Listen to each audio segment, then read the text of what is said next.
Do you ever want to work for Riot, like as an actual company and not as a content creator? That's the whole thing about like I love eating Korean barbecue, but would I work at the Korean barbecue place? Like, I don't know. I think it would ruin the magic. No, No, dude, that was actually a great fucking. That's deep as shit. Holy Dude, she my fucking mind's went blown meta right big now. brain, bro, right?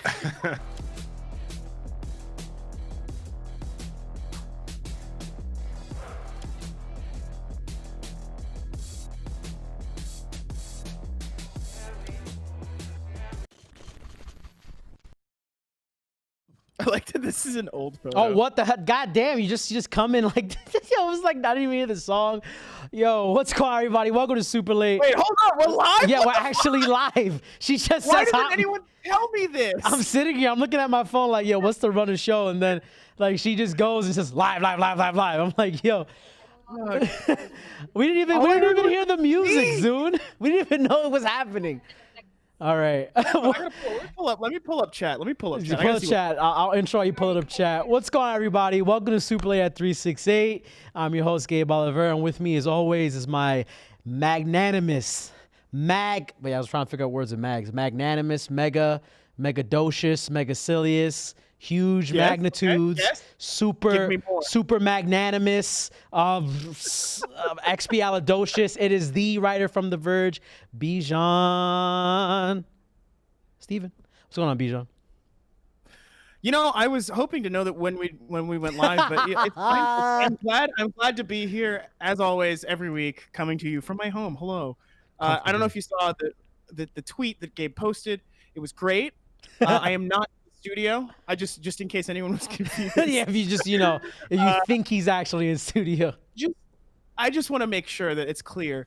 Everybody, we have a great show for you today. We have some great fucking guests who are not secret. Actually, you can tell who they are because it's in the stream title. But first, we do have some news. Gabe, we got some news. Hold on. A lot of news, I'm still pulling up chat. I gotta pop it out. Yeah, a lot of things happened literally in just today alone.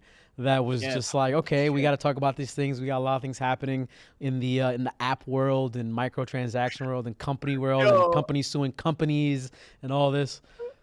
Lana Backward already says, Dr. Disrespect? Question mark. Bruh, chill. When is it never about Dr. Disrespect? The two-time? The two-time back-to-back 1993, 1994 blockbuster video game world champion. Who also teased his own why was I banned, but then actually didn't reveal why he was banned because apparently he doesn't know. I truly don't think he knows because again, Twitch doesn't comment on it. It could be anything. But anyway, before we get to Dr. Disrespect, folks, we got to talk about fucking Fortnite. I know you probably didn't think you would hear about Fortnite in 2020, but as it turns out, they have decided they baited Apple. This is one of the coolest things I've ever seen a company do. Also one of the funniest, straight up. They baited Apple into to getting sued for antitrust. Bruh, I don't know, Gabe, did you what was your reaction to this whole thing? Because okay. I guess I should lay out what happened. If you didn't know, lay out what happened. Yes. Epic changed the price of V-Bucks in the Fortnite store. In the Fortnite app. They and so Apple gets a cut of all of every transaction that's processed through the App Store, right? Okay, so these two things so Epic tries to undercut them in their own App Store. Apple bans Epic and bans the Fortnite app from the App Store. Epic then sues Apple for antitrust, and they've got this fucking this advertising spot that's a parody of Apple's from the 80s ready to go, or I guess it's the 90s. I don't remember the 1984 commercial was. Anyway, but they have all this shit ready to go, and they have the papers. They have one of the biggest antitrust lawyers in the country just on deck. They were waiting for Apple to just fuck around and find out.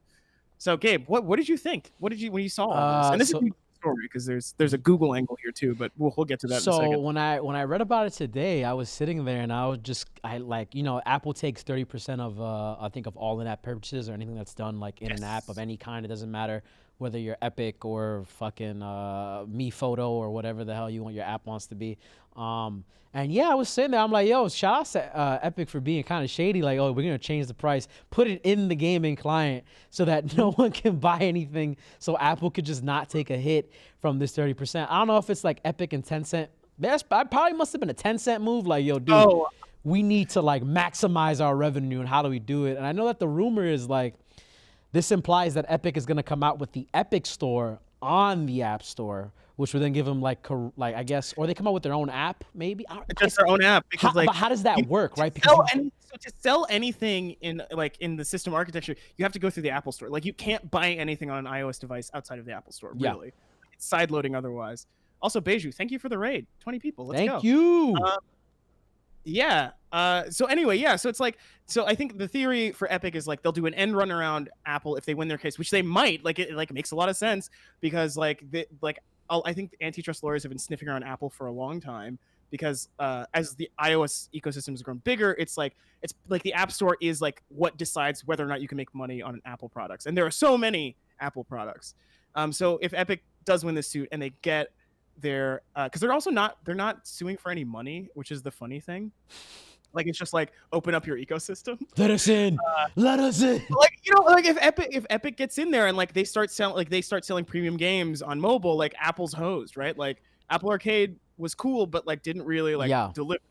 And Epic has everybody, like, and like, for example, like Steam is not going to come in and swoop into iOS. You know what I mean? Yeah, I think the issue here, and this is like, it goes to how Apple handles its devices and everything. They keep everything closed in under their control, just because, like, if you open it up too much, specifically with apps, now you can have almost like any developer like just throwing shit on there, and then it's just like what's coming into our ecosystem. And one of the things that people love about Apple, I mean, I have an iPhone, is that Apple does have some pretty good fucking security when it comes to like preventing like third-party stuff affecting your devices, and et cetera, et cetera. It's a blessing and a curse at the same time, because you don't get that same freedom that you will with like an Android App Store or Google Play Store. So I totally understand like why they want to be so restricted with it. But then also like 30%, I guess, to these companies is a lot when you think about how much money Epic is making every day. Yeah, and it's also, I mean, it's also really rough, right? Because like for like game developers, for example, like 30% is a lot of money. Yeah. Like if they took 12, for example, that's like the like, you get a bunch more new games from a developer just because they'd have bigger, like, cushier margins. In theory. In theory, but I think actually in practice. But it's interesting because I do think, Gabe, I think you're right. I think the security part is probably what Apple's going to argue. They're going to argue that they're not big enough to be a monopoly. They're going to argue that it's more important, like security is more important than like competition. Yeah. It's gonna get weird. Spotify, I think, filed like they tweeted something or filed some sort of brief about it in support of Epic's decision, which is like very funny because Google also removed Fortnite. As we found out like a couple minutes ago out of nowhere from the magnanimous reporter Slasher himself. Oh, shouts to Slasher, friend of the show. The Rod, the Big Rod.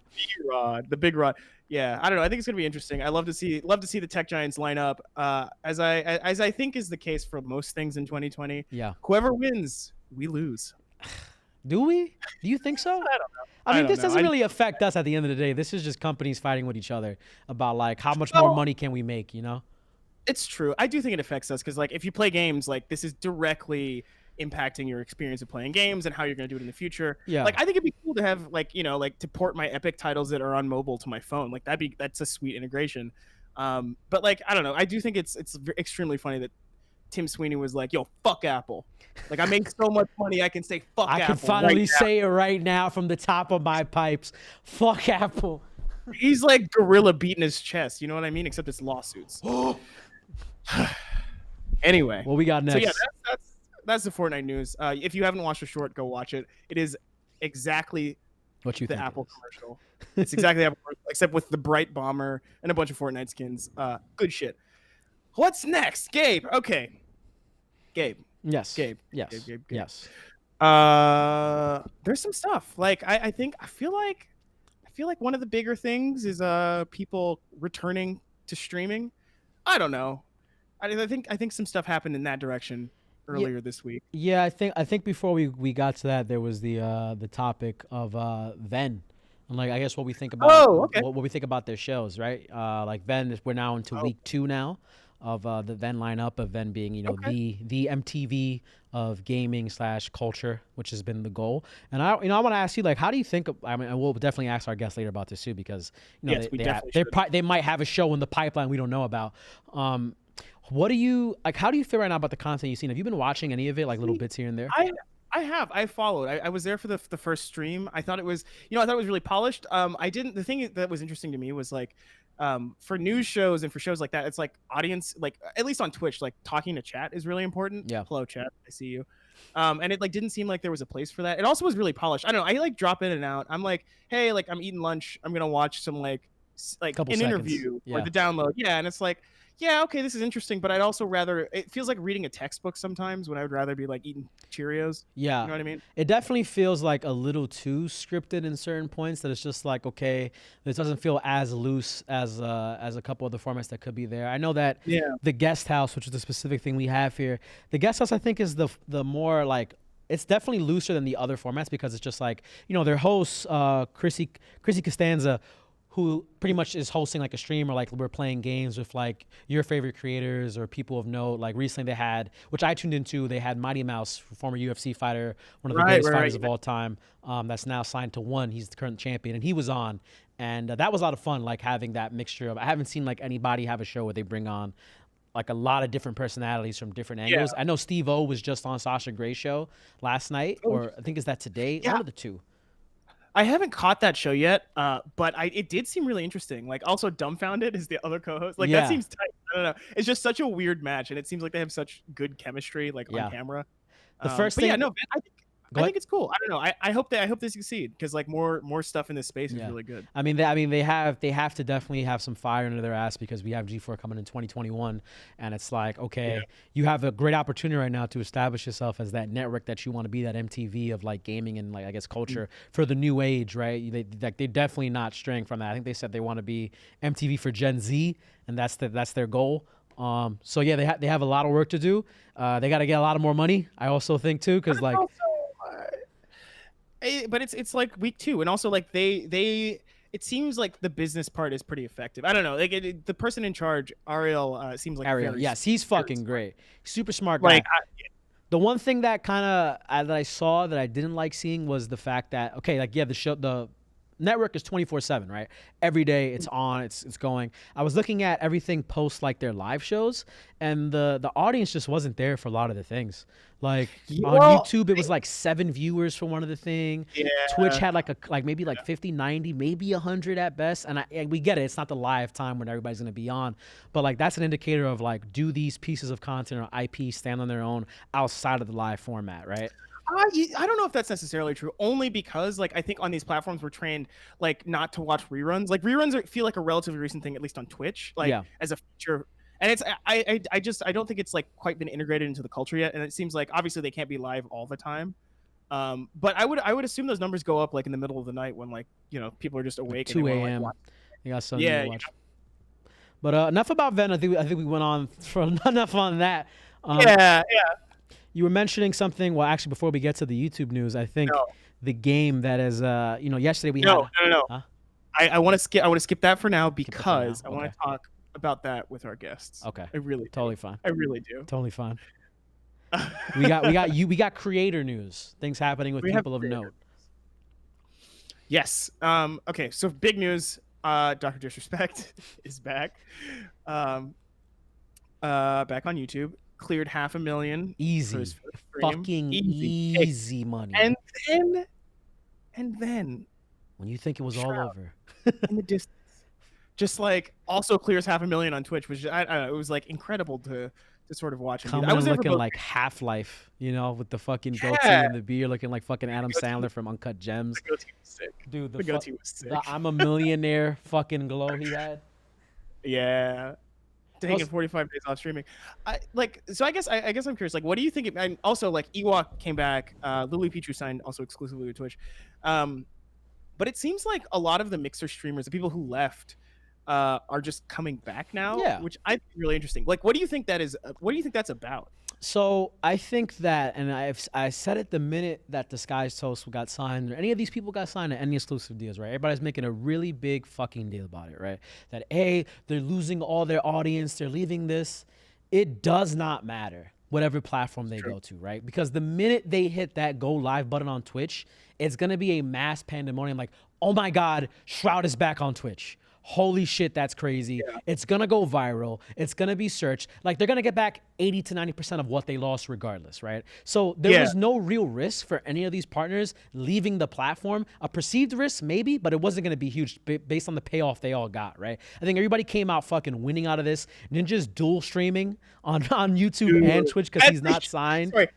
That's the hugest brain move. Ninja isn't partnered on Twitch, so he can stream anywhere. Yo, shout out to Jessica Belvins, because I'm pretty sure she said, fucking do this. The mastermind behind the Ninja brand.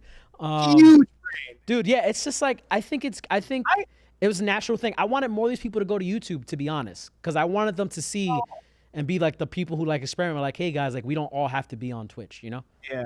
It's true. I think I do think it's interesting. Like just because like YouTube is an exclusive contract, like that's the difference between YouTube and Facebook. YouTube is exclusive, Facebook is not, or Facebook gaming rather is just not.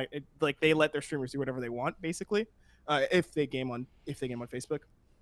However, I mean, I think I don't know. I think it is interesting. Like after you've struck out to a platform and like you blazed that trail, you went to Mixer, and then you got kind of burned, like it makes sense that you wouldn't want to take another risk. I think. I mean, unless you're Ninja or Shroud. Yeah, like Ninja can do whatever the fuck he wants. It's not gonna matter. Shroud can do whatever the hell he wants. It's not gonna matter. I just think I don't know. I also love the idea of a comeback stream. Like, of course, it's just like, what is it about comeback streams that make people so hype? I think it's actually I don't know what about. I think it's just seeing your favorite person return to where you are.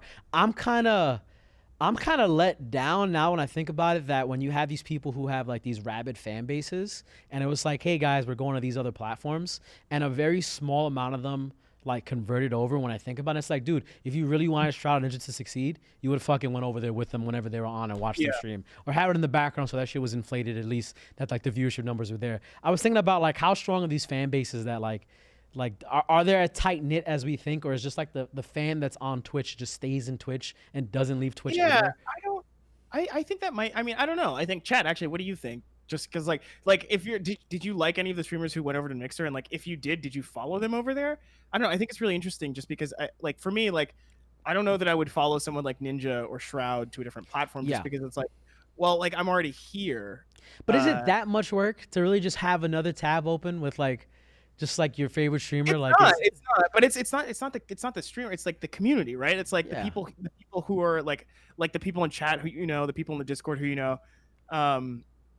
yeah, I mean it's I don't know. I follow ODST Dog says I followed them but didn't stay. The chat experience was too different and not the same.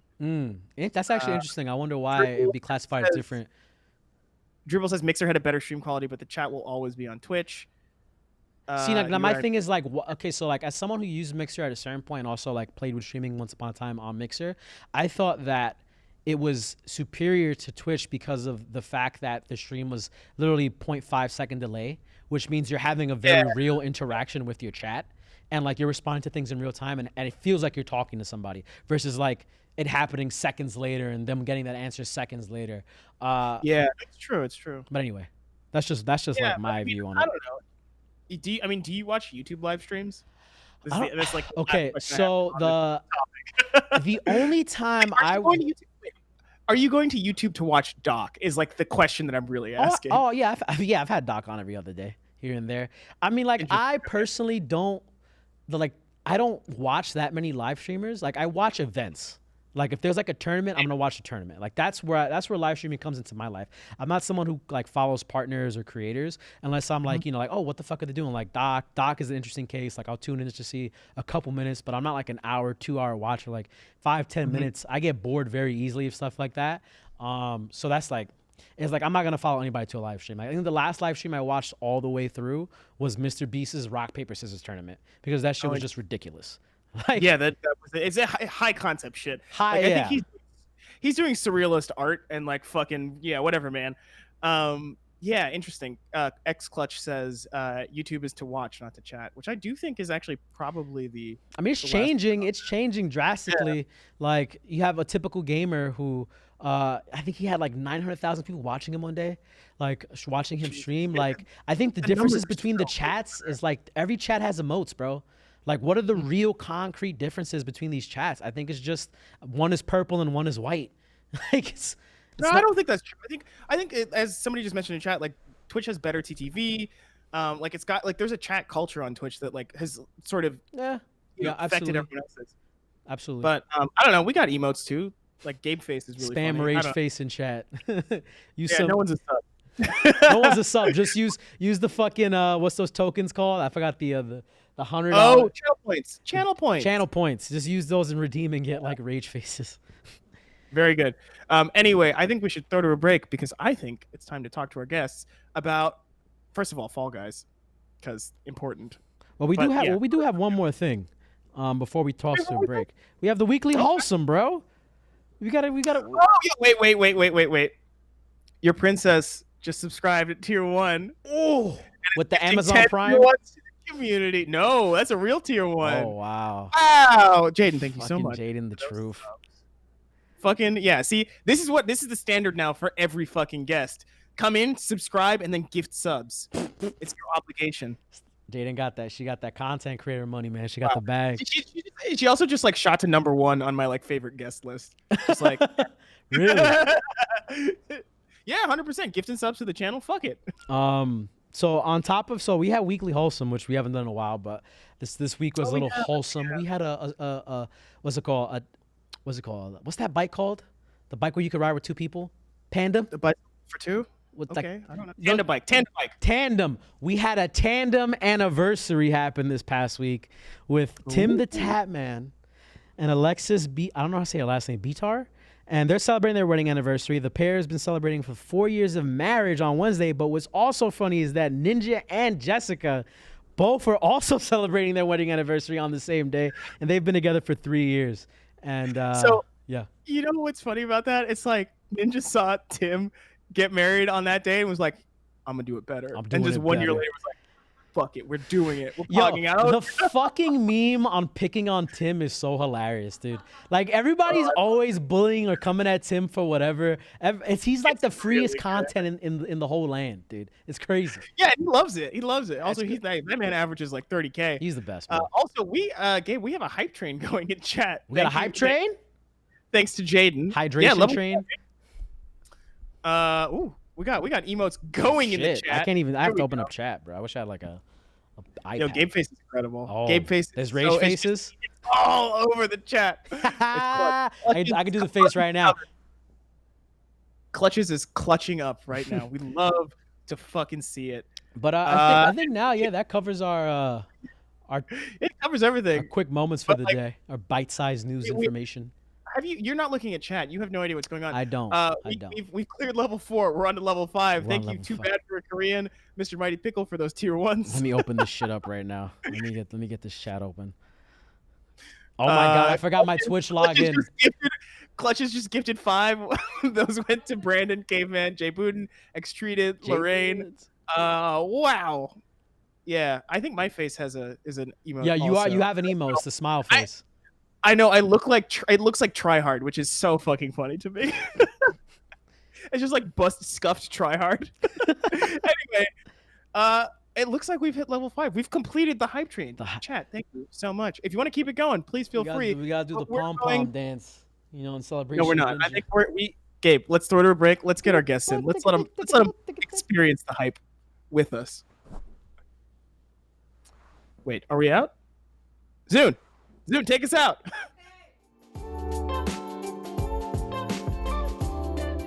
Welcome back to Super Late at 368. Hello, everybody.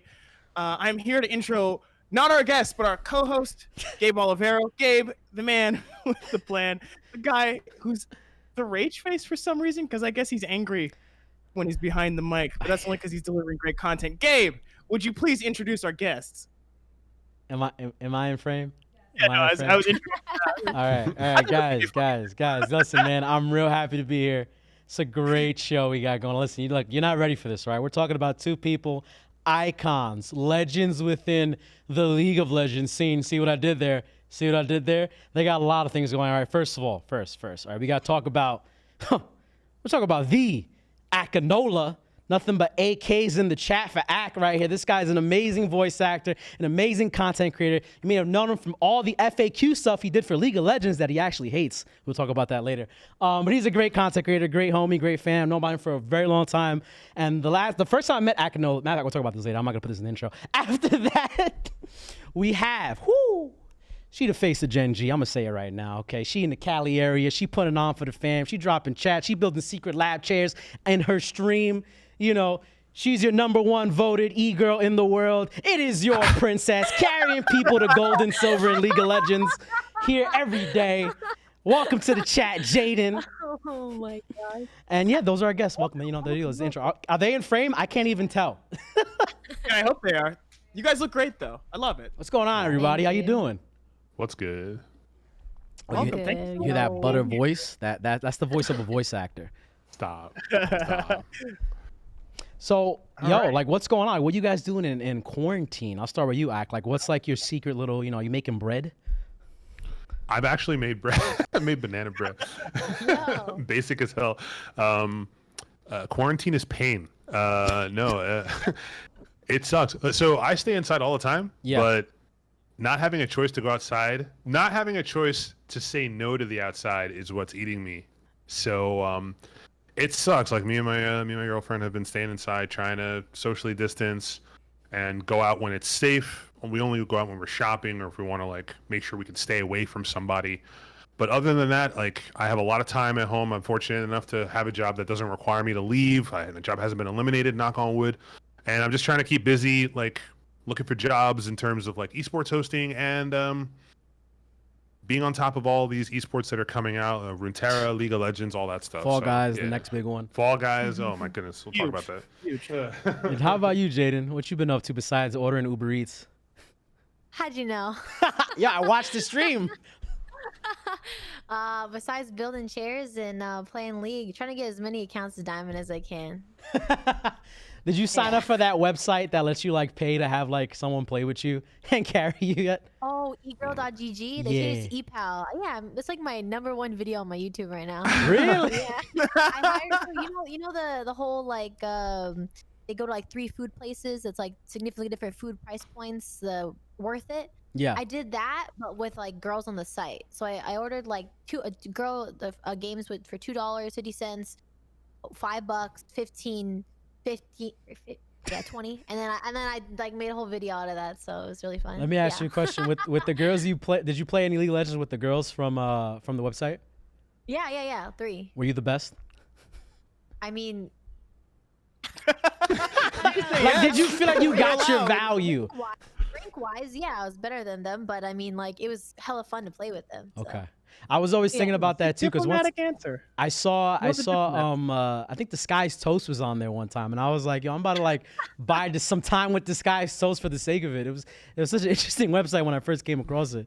But matter of fact, I want to ask you guys, right? Because we start off with League of Legends. Let's talk a little bit of League of Legends. What was matter of fact, Just going straight into it. I'll start with a funny question, right?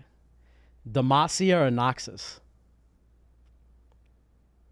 Oh man, Noxus. Demacia. That's what I'm talking about. Right, so we have to fight now, Jaden. Let's go. Step outside. Demacia! But why Noxus? And then why do you like Demacia? Not the thing about Noxus is that they're on a conquest for power. They'll do whatever it takes to win. They're not like the de facto bad guy that everyone thinks that they are. And if you look at the lore and like look at Runeterra, the representation that they got, like there's some gay characters in there that they just want to see him be successful, and Noxus just wants glory, and they're all about helping each other out regardless of your position, regardless of class. It's one giant brotherhood, one giant family, and I can get behind that. Demacia just seems like a bunch of frou-frou rich people, and if you're not Garen or Lux, then your status doesn't matter. I said what I said. I said what I said. What about you, Jay? I mean, Lux and Silas are cool, so, and I think Noxus is like for Noxus perspective, like they look evil. You know what I mean? But people that are from Noxus, they don't think they're evil. But from my perspective, they look kind of evil, out for blood, kind of like cocky. Sure. You got Draven over there who's like, I'm the best. Yeah, not a big fan. Welcome to the League of Draven. Noxus's head, talk about. What's your guys' favorite skins? Anything with Jhin. Really? Jin's my favorite character in the whole game. And his, what is it? The Dark Star Jin is probably my favorite because when he uses his ult, you just see a nebula for the gal, yeah, and then he just holds the bullets and he shoots them like they're like little Kamehameha waves, and he's just so extra. He's always been super extra, and that's what I love about him. What about you, Jay? There's this like Tark skin called Lumen Shield Tark, and whenever it's binded to me when I'm playing Callista, it's like this really beautiful like chrome color, like rainbow white. It's really beautiful. I don't even play Tark, but it's nice. Wait, Ak. Okay, so chat is asking, who are the gay ones I need to know? I'm gonna look for an article and I'll throw it in chat, but there's definitely look. It's a gay man. He's like a commander or something like that. It's not like any of the people that we know. None of the main I'm gonna heads. find it for you right now. Yeah, it's interesting. Like with the league skins, right? It's like I think my favorite two. Can I just go ahead and say, yeah, go I'm going to be a chat correspondent because I think I've played League exactly once. Good, you're smart. You're smart. That was it. Like it seemed cool, and then I was like, well, I'm done. I mean, like you did the great thing. You didn't get caught on the infinite Tsukiyomi that is fucking League of Legends, where you just can't stop playing. I'm sure. I just want to say, chat, if you have any questions for these people, just put them in there. I'll keep track of them. We'll do this together, you and me. It's like League of Legends has been out for 10 years, right? We were celebrating the 10th year anniversary last year. Or is it now? Was it 10th year anniversary? This last year. This last year. Like this 2020 is 10 years, yeah. And it's like, I want to ask you guys, because you both represent two different sides of like the League of Legends side of like, content creation and being a personality, etc. Like Ak, I think Jaden knew you from when you were creating those FAQ videos that you really hate and will never do again, apparently, unless you get paid to do more of them. And then Jaden, like you've been like married to this game for so long. Like, it's like, I don't know how you guys have been able to do it, because I get one bad Q a League and I'm done for the next like 4 months. Gabe, you play games very strangely. That's your story for like every single game, but please go on. Yeah, I got bodied and I'm out. I feel like League is you are in a relationship that you can't quite escape from. I know it's a shitty example, but it's like League is not habit forming. I can quit whenever I want, right? And some of the best experiences I've had in video games is from League of Legends. I mean, there are few victories better than being behind 10K gold and finding the courage and the wisdom to, steal your team together and win. Those victories are the best. And I know the community gets a lot of shit, but League is still one of the best designed games that are out there. And it's the reason that I had no idea that it would last this long. I still remember when the game looked like shit, the map looks like shit, and it looks like a completely different game that, I don't know, man. It just League has given me a lot of joy. And the painful points, which are just from playing solo queue, are very few and far between. Every day, bro. I think I've seen a tweet. It's true. I hate League of Legends, man. Can we curse on the show? Yeah, go ahead. Yes. Be free. Yo, fuck this game. No, seriously. No, I like League. I love League. I think the last 10 games I've had maybe like one AFK, but oh nah. I'm sure Jaden will say the same thing. Like, you're not gonna play a game that you hate, right? You're gonna play the games that you like. How about you, Jay? I mean, like, I played a game earlier, and like I had a Master Yi mid versus a Silas in a Diamond 3 game, and my Master Yi, I was 12-6 on Xayah. My Master Yi died 16 times versus a 24 kill Yone, the new champion. Yeah. So, the other Yasuo. I'll still queue up. Matter of fact, so when you guys queue up, are there any roles you hate to play the most? like if you get like stuck with hey, this is not your primary, you got to play this one. Oh jeez. I'm a top main, so if I get mid or AD carry, it's just gonna be a bad time. I just dodge at that point. It's here. I don't have the mechanics to mid. Like, I just need to be by myself and farm by myself on the island until 30 minutes. Yep, and then I can start doing shit. You come out and play. What about you, Jay? If I'm not on AD carry, I mean, I could play support and I could play like Malphite top. Let's go. I can play everything, not good, but I can't play jungle like at all. I'm like, what is that? I don't get it. What do you guys think is the hardest role, like right now, to play? Jungle. Jungle. Yeah, really? jungle. Oh, like I fucking hate junglers. The sixth man. Jungle sucks, man. Dude, it's like I can resonate with you, Ak, being, and I know Bijan, you need to get into League of Legends. We gotta play some games and get you. I think this will ruin my life, but I am gonna build a gaming PC this year, so who knows? I mean, you don't even need a gaming PC to play League of I Legends. know. I'm just saying these. But like, you have to have some. First of all, you have to have some limitations because, like, if I start playing League, I'm gonna want like to. It's just these two things are linked in my mind, even though they have nothing to do with each other. I'm just like, dude, just play top lane. If I'm gonna lane. start playing League, I'm gonna have to like buy a gaming PC. I'm gonna have to become like a serious PC gamer. I'm gonna have to play Valorant. It's just the same thing in my brain. Okay. Do you have a PC now? Opposed. I do. But it's not. It's not a serious PC. It's a few years old. But I'm gonna build one and like do the whole thing this year. But I just like I feel like if I'm gonna make a serious time commitment to a game, because like the first time I played League, I was like, oh, I'm gonna get addicted to this, which is like why I didn't keep playing it. Winnable. Yeah, no, I'll do it. But I just like I gotta make a more serious commitment to gaming first. Is what I'm trying to say. Okay, you need to explore other flavors before you get this one particular one. Because it's gonna end my life. You know what I mean? I mean, oh man, League is not a habit for me. You can quit whenever you want, man. I don't know what you're talking about, bro. I be top lane, and there's some guys who be like, yo, this game is definitely winnable, and they're a little bit more charismatic than others, and they get you to believe. And you're like, yo, one more, man, just like one more at 1 a.m., 2 a.m. Like, yeah, man, we could do it. I'm already like I'm already won over. Like. Gabe, if you asked me to play the game with you, I would play. If any of you asked me to play with you, okay, look, I would definitely never play with you because if you're not good with League, I can't sit through that game. I can't sit through that game. Like I'm not. If anyone would like to carry me, no, I'm not the good offer enough. is open. Like this is my biggest gripe with League, right? It's like, and this is why I hate fucking junglers and probably everybody else in the goddamn game.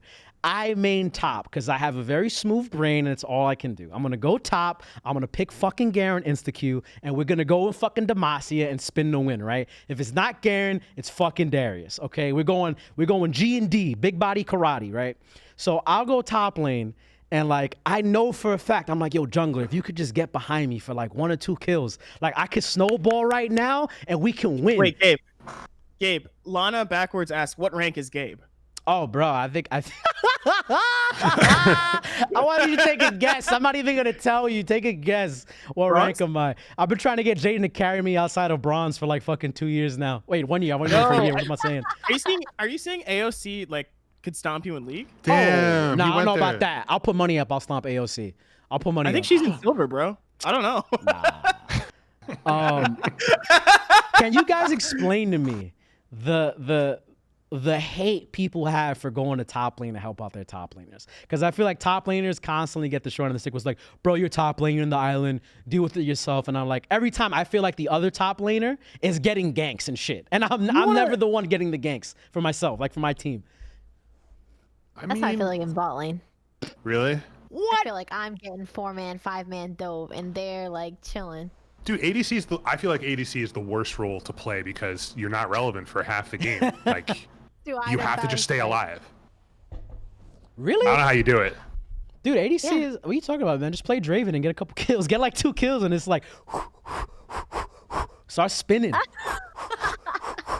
It's too snowbally. That's where all the map action happens. And if bot wins, then I feel like the game could just snowball in that team's direction. Like having 2 strong people, especially with engaged supports like Nautilus or Leona. And look, I'm not talking like a pro or anything, but I watch a lot of LCS and LEC, and I watch my replays and shit. And it's just if bot can get ahead 9 times out of 10, especially if you're playing blue side, you're gonna win. And you just have to not 1v9 and be stupid and make bad plays, and the other team will tilt into oblivion, and you can just collect your free W. I gotta say, guys, the way you're talking about this makes me want to know exactly what you're talking about. It's really like I have no idea it's like you're speaking another language, and I'm like, yeah, I want to know. I want to know that. Well, Black and All, since you are the foremost body on League narration and content, could you give Bijan a little bit more information on what is blue side? What is feeding? Oh my God! All right, so there are 2 sides of the map: blue side, which is the left-hand side of the map, and red side, which is the top half of the map. A lot of people like. You got that? Yes. All right, so yeah. And let's build. And then when you play AD carry or support, what is AD carry? AD carry is a ranged DPS character. Okay. They are insignificant until minute 25. and they just need to stay alive, and then they can do massive damage. Now, the problem with bot lane is if you get a little too frisky, the entire rest of the game will just be like, let's 5-man bot at 3 minutes in. Let's just fuck everything up. What's for a everybody. 5-man bot? It's when everybody presses. Yeah. Just want to make sure you're keeping up, Bijan. Just want to make sure you're keeping up, right? Yeah, and I'm sure. Things, but I think I get the theory. Yeah, it's when you're feeling yourself, and then the other 3 members of the enemy team teleport into your lane and just slap your shit up, and you have a bad time. You leave the game immediately afterwards. I love a good rage quit. Do they let you rage? They let you rage quit in that game, right? Nah. You can do whatever you want in League of Legends. You can, People don't get but punished for that shit. I mean, you'll get hit with like a big ban maybe for like a little bit. But other than that, Sick. I mean, I think I've only left 1 game. Jaden, have you have any rage experience that have happened like on stream or like? Oh, I alt F4 every single day, but I go back in right immediately. I'm like, yeah, I'm lagging, guys. Once I die, you alt F4, you reconnect. I mean, you're back in before you spawn. So it's the feeling. What was the most? Releasing some anger. What was the most recent tiltable moment you've gone through? Air it It's out. every game, bro. It's every game, bro. It's every game, bro. I don't know. You just, like, That's a you serious. tab in, you see like everybody's just like 0-3, 0-1, and then you're just chilling bot. Like you're like, really? Losers queue. What is the one thing about your what is the one thing about solo queuing for you that's the worst experience? Getting 4 to 5-man gank bot, dude.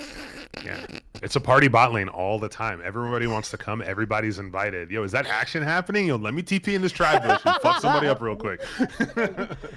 Just fucking everybody's swinging down there, just like, yo, we're gonna get some kills right now. We're gonna get some kills right now. Let's go. It's true. Well, that's why they call the top side the weak side of the map, because there's only Rift Herald, and it's not as important as securing. Whoa, only Dragon. Rift Herald, bro. Only Rift Herald. Like, come on now. You could take out some fucking turrets with Rift Herald.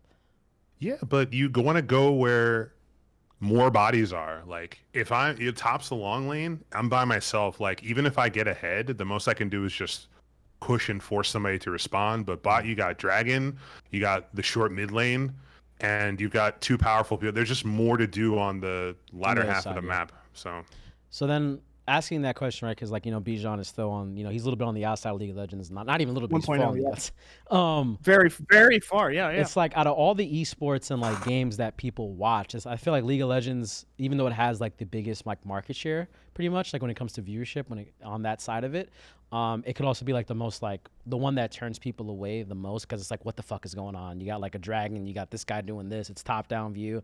There's no guns. Where's the guns? What about League of Legends attracted you to the game, and like what keeps you still playing to this day? I got into this game because my friends from high school, or actually no, my friends from middle school that I originally played World of Warcraft with were like, yo, we're gonna start playing this game called League of Legends. And then eventually, once I graduated middle school, they're like, okay, we're done playing League. And I'm like, but I just got gold. I just got good. Like, where are you guys? I want to get diamond. Like, hello. And by the time I was in high school, it's like I hit diamond, and then been diamond for 5 years. But I mean, I want to get better. Like, I want to get better, and I've made so many friends in League. I've spent so much time on League, so much money in League, so much emotional, like, power and mental in League. I put everything into it. So we do have a just question from chat. You could. No, you really could. Pick up Fall Guys. Pro Fall Guys streamer. You see what I'm saying? Hey. Picking up what I'm laying down? What was the question from chat, Bijan? Dribble asks them about their careers and how it's changed or impacted their lives. Like what it's like to be involved with the biggest esport in the world. What's it like to be involved with the biggest esport in the world? Well, before we get to that, I wanted to also get like Akinola's take on like what about the game keeps him coming and what got him into the game. I started in late 2014, and my friends were like, "Hey, Ak, do you want to play? A new game? And what's it? League of Legends doesn't cost anything, because we were playing like Worms and Gunbound, like free to play stuff. And first champion I played was Master Yi, and $5,000 later, up until this point, it's still the game that I've spent the most time on. Yeah, I mean, this is over like you said $5,000. $5,000, yeah. Oh no! Oh no! It sounds like you're describing drugs. Like I've heard, no it's one's not talking about addictive, cocaine right? like that, but I can imagine people talking about cocaine like that. Well, look at it this way: if League was $20, and still had stuff that you had to buy, I 100% wouldn't have played it. That's the fact that it's free. They get you little by little. Oh, $10 skin here, $5 thing here, and before you know it, you're in debt. And but I actually love that you keep track. That's very like you can go to a site and you can it'll spit out the value of how much you've spent since you started playing the game. I literally own only 2 skins in the game, bro. I only own God King Garen and God King Darius. That's it. Only 2 skins I got. And I remember I was playing with my boys, and they had never seen me play League before, and they was like, "Yo, this guy got God King Garen, what the fuck?" And then after that, after we were playing like 10s, and then I fucking put on God King. Just like, "Yo, what's good with this guy? These fucking God King skins. Like, what is it about it?" And it was like the wolf and the giant lion that got me in it. I was like, "Yo, I need this." Jaden, how much have you spent on League? I'd say a little under 2,000. But this doesn't count like any of the merch. This is just like in-game purchases. You got some Louis Vuitton? It's got some true damage stuff. I mean, like even like the stuff in my apartment, like I have like a bunch of League posters. Like I mean, even Axe got some too. So spent so much money on little things in League. Like I mean, decorations in my apartment. You got like little Poro balls. You got like Ziggs bombs. Like there's everything. Lanyard. Before we get to like the business question that was asked in chat, just building on what you just said right now with like the spending the money, buying the little things, etc. I have a friend named Karan. His name is Charisma. He plays Valorant, right? Super into Valorant. Wants to be a pro player. In the matter of since Valorant's been out, he spent $800 on skins. That's so much money. Valorant's only been out for like what, 2 months technically. Yes. And I spent like $120 on it, but I haven't. They get you. They get like, you. I'm trying. This is what I need to understand, right? It's like I think Valorant skins are super overvalued, and like I don't understand like why they're charging $70, $80, even $90 for skin packs. When it's like this would make sense if it was like, what's it called? CS:GO. CS:GO has a marketplace where you can sell these things later, right? So you can be like, well, I bought this skin now because it's never coming back, and I'm gonna sell it later on in life for like whatever value, right? But they're just buying the skins because they want to buy the skins. What is it about like these? What does Riot do that makes you want to buy these things that are like really overexpensive that doesn't improve gameplay? It's just because they're pretty or really cool looking. Well, for closed beta, you spend more money, and then they'll give you bonus money. So in Valorant, if you bought like money, they would be like, oh, we're gonna give you like 20% back too.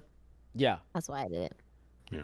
Okay. And I mean, everybody wants to swag out. Like, if I was good at Valorant, I totally would buy those skins. But I think I read that like, first of all, they're not on all the guns. Yeah. So if you don't use the guns that they're on, then you just I'm not gonna use an op. Like, if you see me try and play Valorant, it's like an old man trying to like, Sonny, like I can't fucking keep my mouse straight or anything. And then you have to pay more money to like unlock more stuff in the skin line. I might be reading that wrong, but like you don't get everything with the main purchase, which just doesn't make sense to me. So it feels like never a full buy robbery. money. Whereas like with League, you buy a skin and it's like you got everything you want with that skin, all the animations, all the taunts, etc. Whereas like Valorant, like you said, what was that? It's like chromas though. It's like chromas. You bought the skin, but now you gotta buy the chromas. You want a pink version of that skin? You want a blue version of that skin? You want the teal one? Same thing with what are you talking about? Yeah.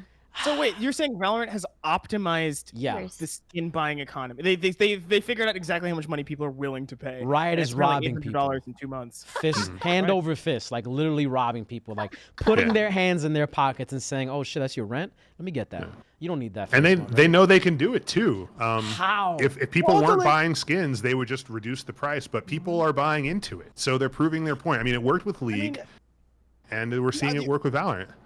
The other thing is like it is a pandemic. Like there is a pandemic going on outside, and people aren't leaving their houses quite as much. So if you do have a job, you have a lot more disposable income because what are you going to spend it on, right? Like you can't go to bars or restaurants really.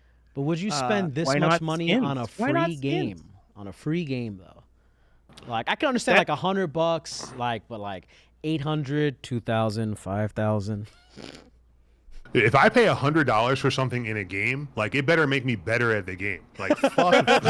So what about this 5,000, dude? You spent.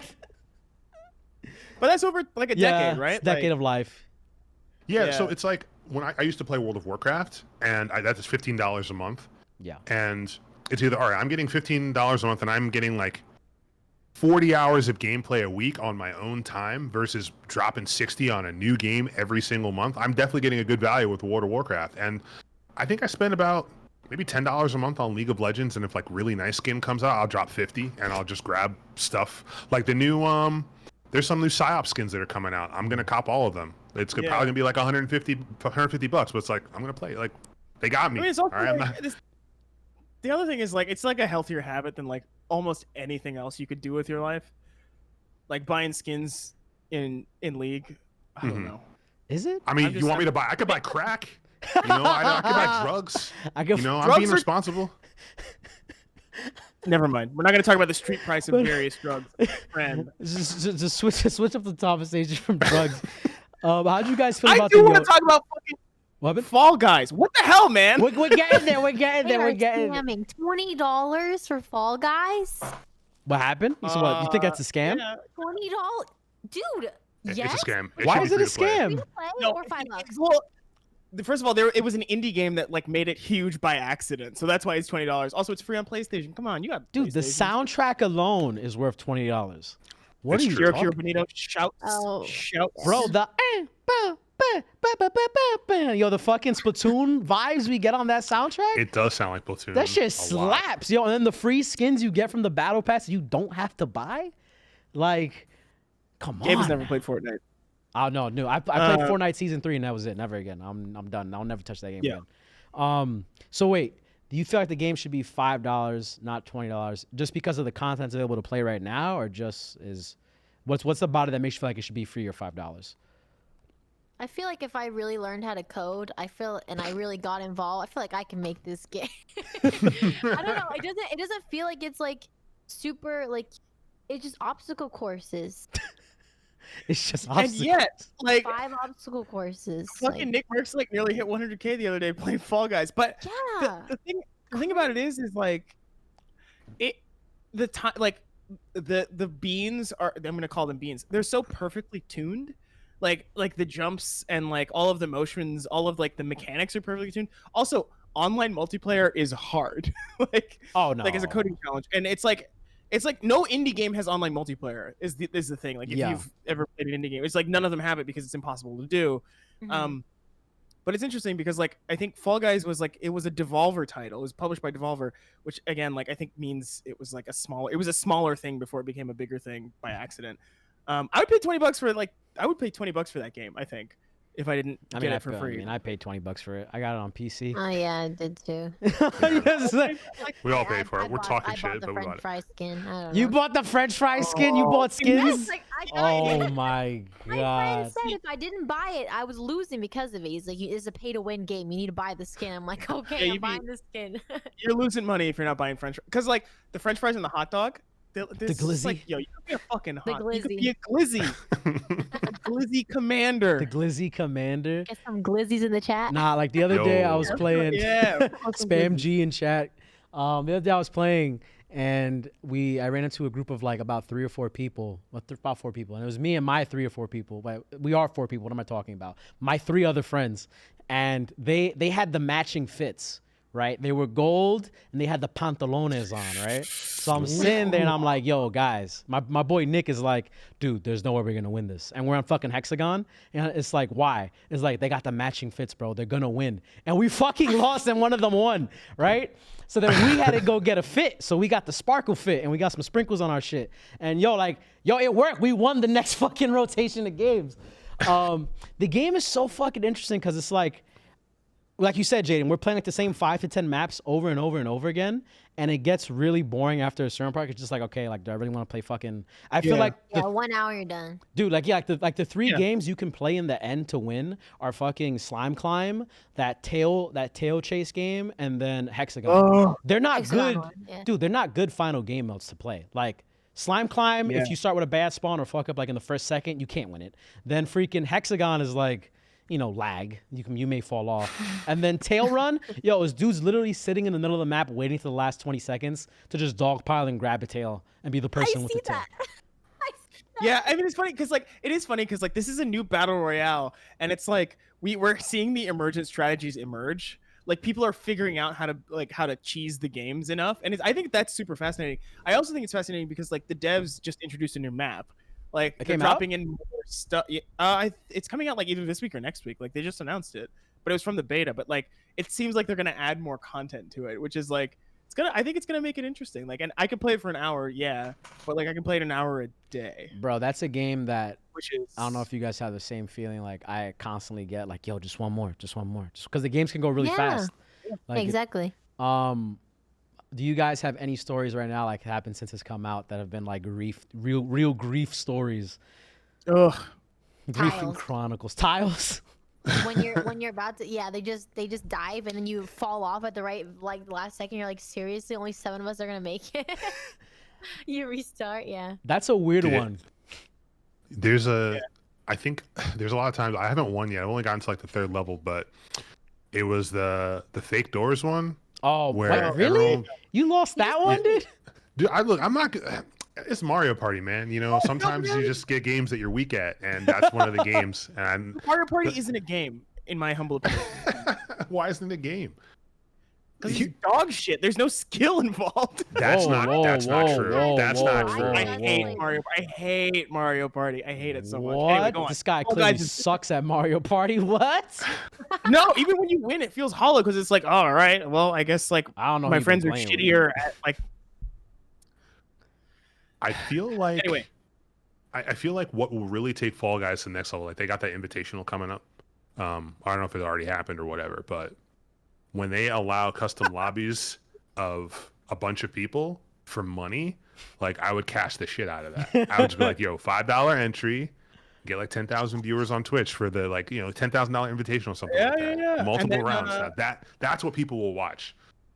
And you can make money to buy skins in League. Yeah, I'm seeing it. I'm seeing it. I mean, that's going to be on Your Princess's next Rivals, right? The Your Princess Rivals. Yeah, Twitch Rivals, Fall Guys. Fall Guys Rivals? Oh my goodness. They'd be down, honestly. Jaden, what are you doing this coming weekend? Because like I said, you have Your Princess Rivals, which is clearly a play on Twitch Rivals. You're having your own tournament this weekend. Is it for your community or is it like a broader tournament? It's for my community, yeah. But people from like my YouTube and like my Instagram, like everywhere, come together like on Discord and we all like play. And it's funny because you mentioned that you play Garen and the guy that helps put it together, his name is Paul Chung. He's actually in the Navy right now. He actually puts the whole thing together and he mains Garen. He's like this platinum Garen player. He like everybody knows him. Like he is the Garen player of the entire community. He has put it together. It's like a $500 tournament. I messaged Genji this time because I wanted to get some more prizes. So we got the whole team that wins gets like Genji hoodies. Oh, nice. And it's like 8 teams, and it's literally a whole tournament. So that's 40 people, right? Yeah, it's the same exact thing as Twitch Rivals, where we have captain selected people that are high elo and like really active in our community. We have them, and then we do a day where like Twitch Rivals, they pick the teams. There's a whole like Excel spreadsheet with like op.gg's usernames. They got, you know, a certain amount of points they can use for each elo. They draft their team, and then the next Saturday, which is on this Saturday, we do the tournament. What made you want to do your own Rivals take? I mean, it was pretty much Paul's idea. I was being in Twitch Rivals so much, and I was thinking like, man, like in my head, I'm like, it'd be cool to like have our own tournament. And they were talking about having a tournament, and we finally like thought, you know, people are just like, let's sign up for it. Let's like get in. Like, honestly, I'm not even a captain. I just sign up and like I participated. I stream it and I just post on everything. I try to advertise as much as I can, and they call Your Princess Rivals. So yeah. So wait, you're actually competing in your own tournament? Yeah. This shit is rigged. This shit is rigged. I'm not a captain. I mean, my team, we're chilling. We haven't run it. Our new team right now, we haven't won a single scrim, but like there's some really competitive teams out there. So if you were to win, what would you do? You keep the prize, or would you give it to like the next team or something like that? Oh no, with the hoodie, I just give it out. Okay. With $100, like. Oh, you keeping that? Buy some groceries. I got some skins to buy. But it's all for the community though, so I know they have a fun time scrimming. Like I'm like, hey, you want to play today? And they're like, nah, I'm scrimming my team. I'm like, okay, yeah, have fun. It's just something for them to do. It's really nice. Yeah. Akinola, you needed to cast the next Your Princess Rivals, bro. Yo, please do. With Paul. If you'll have me, I would love to cast some League. I think it would be hype as shit.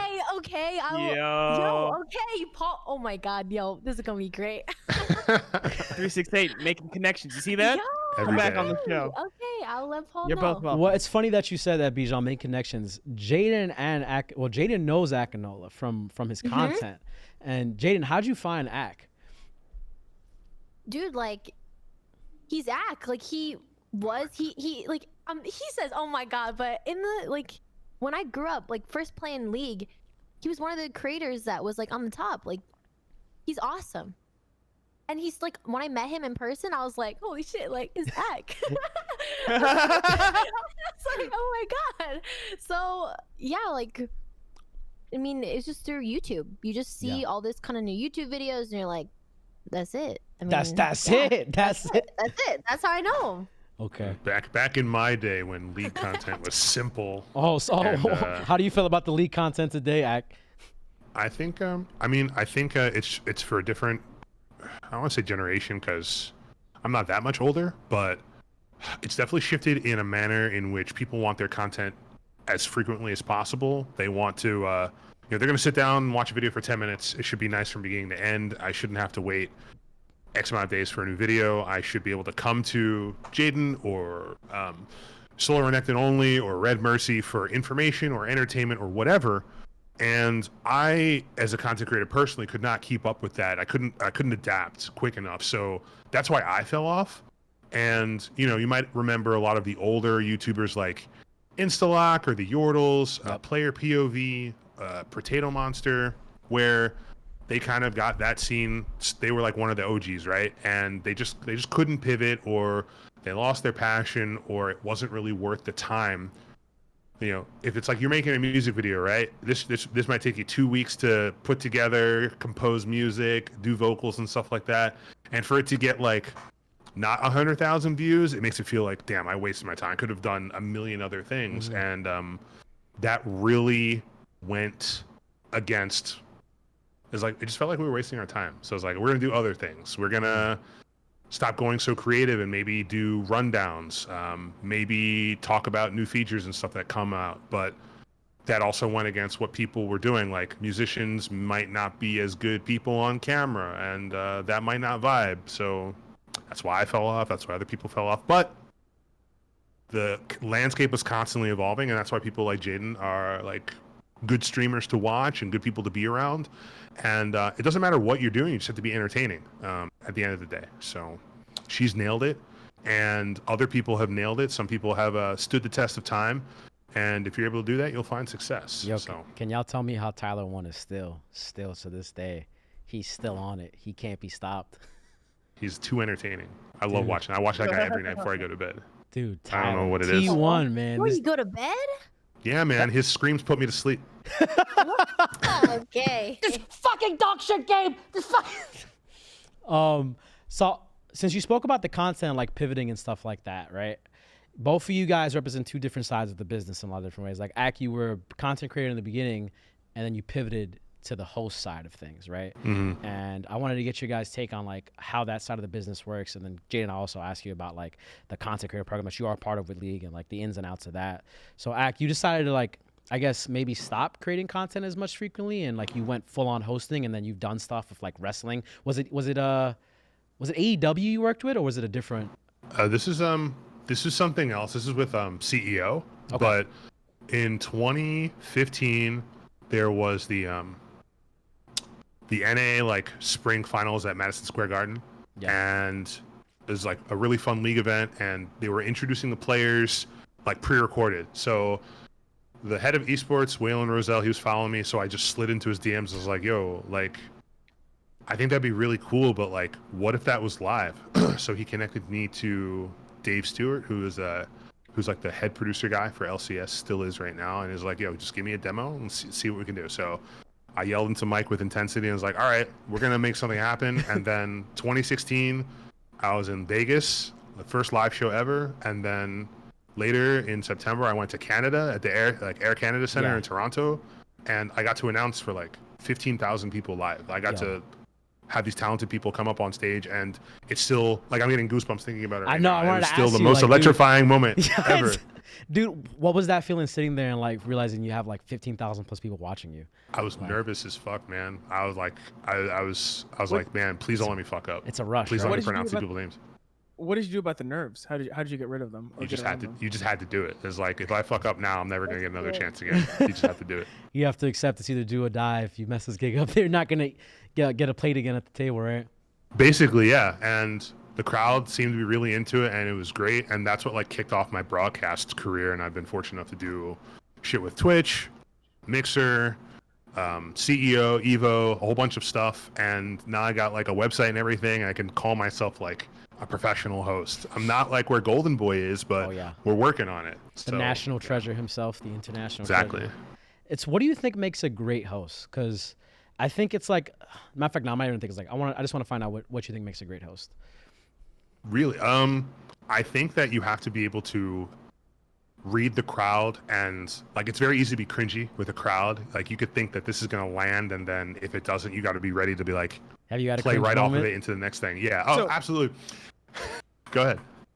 I was gonna say Ninja at Times Square, but go on, please. Oh man. Yeah, I'm not seeing enough movement. He was just fucked up in that situation. It was raining. So if you go back to the VOD of 2016 spring in Vegas, you can actually see me like nervous as fuck. Like, when it said like the first couple lines and nobody cheered, I was like, fuck, it's over. Everything is awful.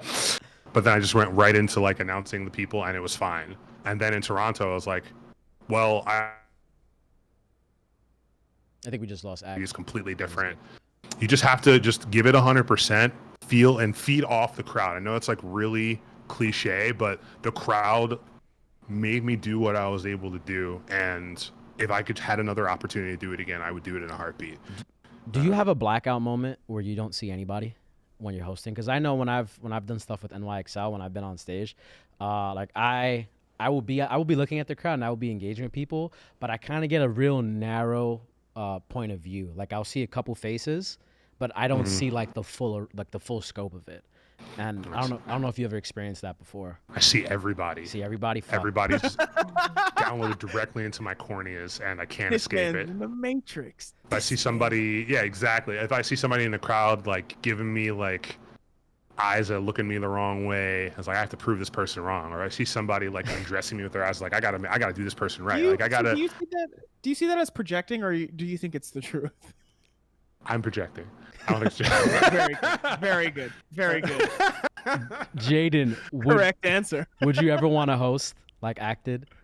When I met him at the NYC opening of the Intel Experience in the Microsoft store, man, he was the host of that, and like I thought I was like what I was doing, I was like, oh my god, like it's kind of scary, like being on camera and like having to say these words. Like, I think something very different from a streamer than a YouTuber is like reading off of something rather than just freestyling it. I suck at making YouTube video intros. Like, even filming, like I was like, hey guys, like I'm gonna be on this 368 podcast. I had to redo that 5 times. I'm scripting something in my head and I'm putting it out and I'm like, did I really say that right? No. Okay, restart. Like that's so. I'd mess up. I would mess up. So I thought for a first-time host at the event, I thought you did good. Like, you didn't shrivel up and pass away like I've seen people do. Like, you handled it really well for being on camera and like being in front of those people. And I want to see you do that again. Uh-oh. Yeah, I want to do that. That was fun. LCS host. It makes it so much easier. It's like a flow. You got to be on the desk at the next LCS event. The analyst. Yeah, yes. Sitting there and breaking it down. I don't know anything. I can just play the game. Can't explain anything. Hey, look, a host just has to lead the discussion. As long as you're like, I think the requirement is you have to be plat to be a host, which is what Dash is. Really? So you have to be. Oh my gosh. The analysts have to be diamond or higher. So, you're already there, Jay. Got it. Diamond 5 years. It'd be nice to see a woman on the desk. Like, yeah. The only woman on the desk like breaking stuff down is like Frost or Shocks in the LEC. There's nobody else anywhere else. So having somebody in NA would be really cool.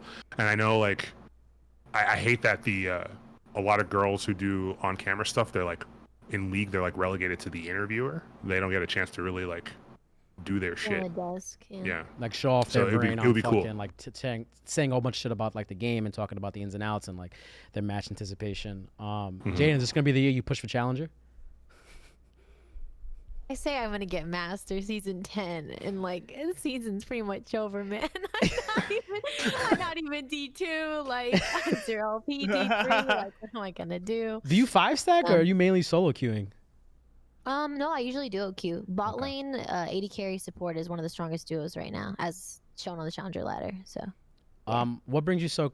What makes you play ADC so much compared to like the other roles, which probably are a little bit more simpler, easier? Besides I'm jungling. branded. You're I'm branded. Oh shoot! What the heck? I didn't see all of this. What do we got? He got with the marksman symbol. That's awesome. Bro. Yeah. Bruh. She's right got to stay true to her role. Yeah. I mean, that's a strong argument. Yeah. And I like the champions. I like doing damage. I like making cool plays. The Vayne is Mahe. like especially like my bay right now. So. Okay. Yeah. Now Andrew Franklin says, "That's dope. I want a jungle one on my ass." Oh, thank you, Andrew Franklin. dude, jungle. I remember playing jungle for like the first time not that long ago, just because I could never get top lane with like the queuing and stuff. Everybody was like, "Oh, I'm in the main top," and I was like, "Dude, how do people fucking jungle, man? Like, there's so much stress. Someone's always pinging you. They're like, where are you at? Like, why are you not here? Why are you not helping me? Why are you helping them?" And it's just like you never catch up, especially when you get that early invade, where they just want to just fuck with you for some reason. It's like, I know you guys are smurfing. There's no way that at like a bronze elo level, you're deciding to like push the jungle if you're an actual bronze player, you know? Like early on in the game. Jane, I want to ask you, because like I was asking Akinola about like how he transitioned from being a content creator to a host, an MC, and just like switching up the kinds of content he does. You're actually part of the League Content Creator Program. And what is so special about that program that has you partnered up with them? And how did you even get that to begin with? Like, what's like the qualifying points for it? So this partner program got introduced to me and a few other content creators like BoxBox and Voyboy. We were invited to like this intro meeting. Basically, it was, remember back then when they were doing the whole like Odyssey event? Yeah. We got invited to play the Odyssey event before like other people, and then after the end they're like, yo, content creators, artists, and cosplayers, stay in the room. Everybody else, you can go home and stuff.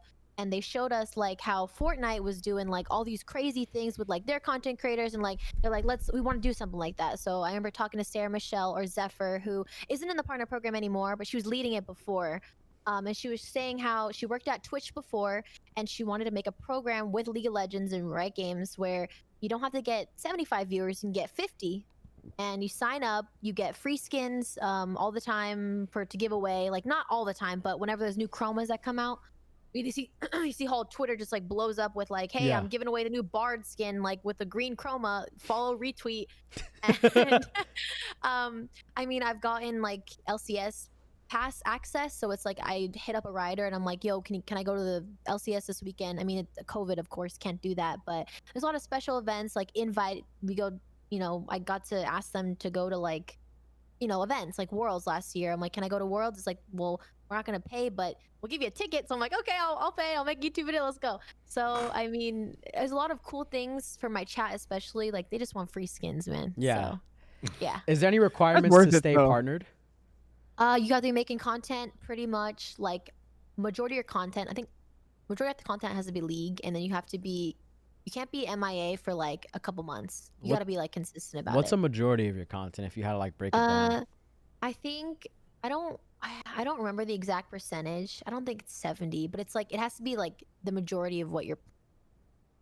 But I mean, some content creators still get away with it. Yeah. But I think one really big thing is like it's closed right now too, so a lot of people can't get in. But yeah, no, it's just the majority. But I don't know how much majority was though. Do you feel that with having to make the majority of your content League of Legends based because of that program, do you feel pressure to do that so you can stay in the program, or would you be fine like not being part of the program if you wanted to do something else and like switch to like Runeterra? They're not. Oh, I mean, you're still playing a Riot game. Okay, you're still playing. Yeah, because they have LPP for Runeterra. Like we just did Twitch Rivals that had Legends of Runeterra and TFT. So it's like pretty much like I just think the LPP has been super helpful, and I don't feel pressured to. I can play other games if I want to. They're not really into looking at what exact content you're kind of making. They're more so looking at your like behavioral stuff like that, and like social media and how you portray yourself. And I know they recently posted a lot of stuff saying how they were taking away people's partnerships because they weren't in line with the behavioral standards and like a certain amount. Like even I got chat restricted one time for 10 games, and they took away my partner program like account, and they're like, "We'll give it back to you when you're done." I'm like, "Okay." Wait, what happened? I'm sorry, I missed the part that made you get the chat restriction. I got chat restricted for a game, last year, and then LPP was like, "We have to take away your account. They give us. Oh yeah, I forgot to mention they give us like accounts to play on, and they give us like unlocked accounts. They give us 2 unlocked accounts and 1 Riot account. So a Riot account has all the champions, level 30, free IGN change, and then 2 accounts, any that you want, have 40% win, or not 40% win rate, 40% XP boost, all the skins, all the champions, and then but they could take it away. Okay. So would you ever want to work for Riot, like as an actual company and not as a content creator? That's the whole thing about like, I love eating Korean barbecue, but would I work at the Korean barbecue place? Like, I don't know. I think it would ruin the magic. No. No, dude, that was actually a great fucking. That's deep as shit. Holy. Dude, she fucking went meta right big now. brain, bro. Right? I was not expecting that response. She's just like, the Korean I don't want barbecue. to see the other version of League of Legends. Yeah. What about you, talk Ak? to a Riot. Oh, go ahead. Sorry. Oh, sorry, Jade. No. Yeah. No, finish your thought. Oh, it's like you talk to a writer and they're like, yeah, I love Jin, but I can't buff Jin just because I love him. You know what I mean? You gotta appeal to the audience, and I can't do that. I just want to buff my stuff. I want to buff my favorite character. Fuck everybody else's shit. Yeah. How about you, Ak? I have applied to work at Riot many times. Oh, as actually. What? In community. You would kill influencer management. You would kill at that. I've What gotten the the furthest at, but it didn't work out. So the couple times I've been to Riot, it's like the first time I met one of my like really good friends, Scarzard, Patrick Scarborough. He doesn't work at Riot anymore, but he was like, by the time when I met him, the new map was coming out, and he was like the most open person, and he like treated me like we were bros. We got together playing Smash Brothers. We shared a lot of the same interests. And there are some really, really, really smart, talented people working at that company, regardless of what you might think about balance or anything. It's just being surrounded by people who are smart and motivated makes you want to be the best version of yourself. And obviously, it's not the only company that I'm sure has that environment, but just being in there surrounded by my favorite game. Like I played League a tremendous amount. I was like, hey, you could be there, and on your lunch break, you could play League. Like, coming before work, grind out a couple normal games, and it's like, that's just the culture there. It's fine. It's not looked down upon. To make you a better all-arounded person. Like, hey, play some Dota, play some Smash Brothers. And, I'm not sure if I'll ever work there. It sounds like your application to work there. I think it would be really, really cool. I think it would be a good life experience. I'm always looking to learn new technologies, new disciplines, and if something works out where they like, hey, come over and work for us, I'll be there and see how it is. Yo, Riot, man. Hey, Riot. Riot. Not a goddamn contract. Hire Ak, bro. What are you doing? I got Yeah, weren't you gonna cut a promo? Like, weren't you? Cut a promo about what? We were talking about something before stream. It was gold something. What was it? Gold what? Oh, huh? Never mind. I can't remember what it was. I got a couple. I got a couple more league questions, and then we could like talk about some other stuff. So I wanted to ask you guys, just because I think this is, what's a character that you instantly ban every game if you have the option to? Like, I always ban Tebow, no matter what. I ban Darius.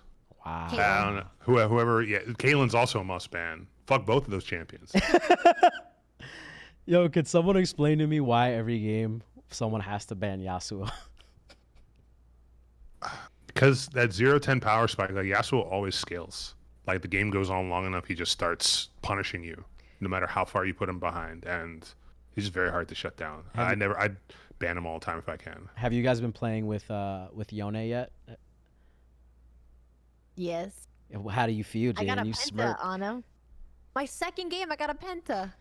So And I had no idea what I was doing. There was like this sick Darius like pulled 4 people in, and I ultied on top of that, and it knocked everybody up. And it was like the sickest thing. He's awesome though, yeah. Does he play like Yasuo? Or no? Similar, different abilities. Similar kits, different abilities. Yeah. If you had to pick one to play only, which one would you pick? Yane, of course. Yane? What is it about Yane? You don't like the Yasu Bros? He's my background right now. Like what? Oh, that's her e-boy. Like, It's Yane. Yane. It's on my phone. Like Oh. I thought we said no e-dating in this. Don't e-date. Champion. Yeah, I mean his animation was dope when they came up with the backstory that Riot dropped recently. I thought that was so cool. The thing with the demon they tied in with like Yasuo like having this fucking burden on his life. Yo, Bijan, what are you laughing about? It's just chat. Everyone's like e-dating confirmed. Simp for Yone.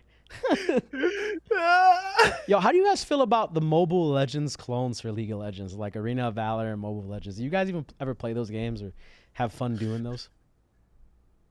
No, I see a preview and I'm like, wait, that looks like League. That's it. That's it. Gotta go play some League.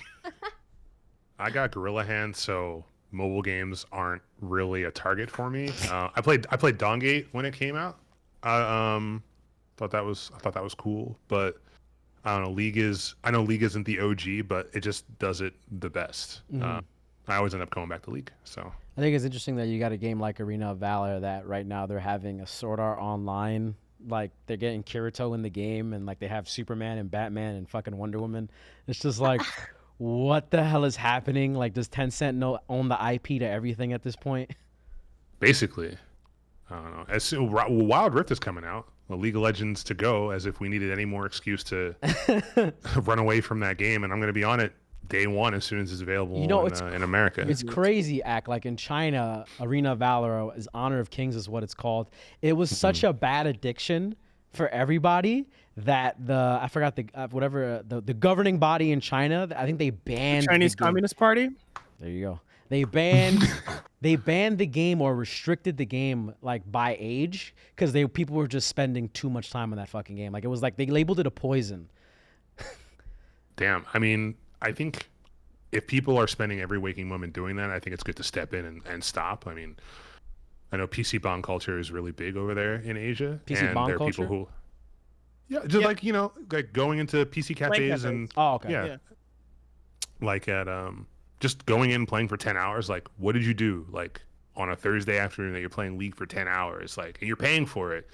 It can be bad. I know people who have an unhealthy relationship with the game already, so curbing that before it gets uncontrollable is probably a good thing. What's the thing you guys miss most? Coming out of COVID and quarantine, once we finally get there, what are you missing the most doing? Like, are you going to still play more games or are you going to like do some other things? Because I'm getting tired of playing games. Like, the only game I have fun playing is chess at this point. I will never play video games. I'm done. I think my lifestyle was already so much like in favor of COVID. Like I'm already staying inside, like that's cool. But I think just the option, I think Ax said earlier, just the option of going outside is not there. So I'm like, really? I can't go outside? Like I want that option. Even though I'm not gonna do it. Like and the gym. Oh my god, the gym is closed. I'm pissed. God, do you remember when it was like do you remember when it was like cool to cancel plans? Like for a large majority of people online, it was like, oh, haha, I'm staying in. Like people who are like in their late 20s, near 30. That was never cool. And they were like, that was never cool. What?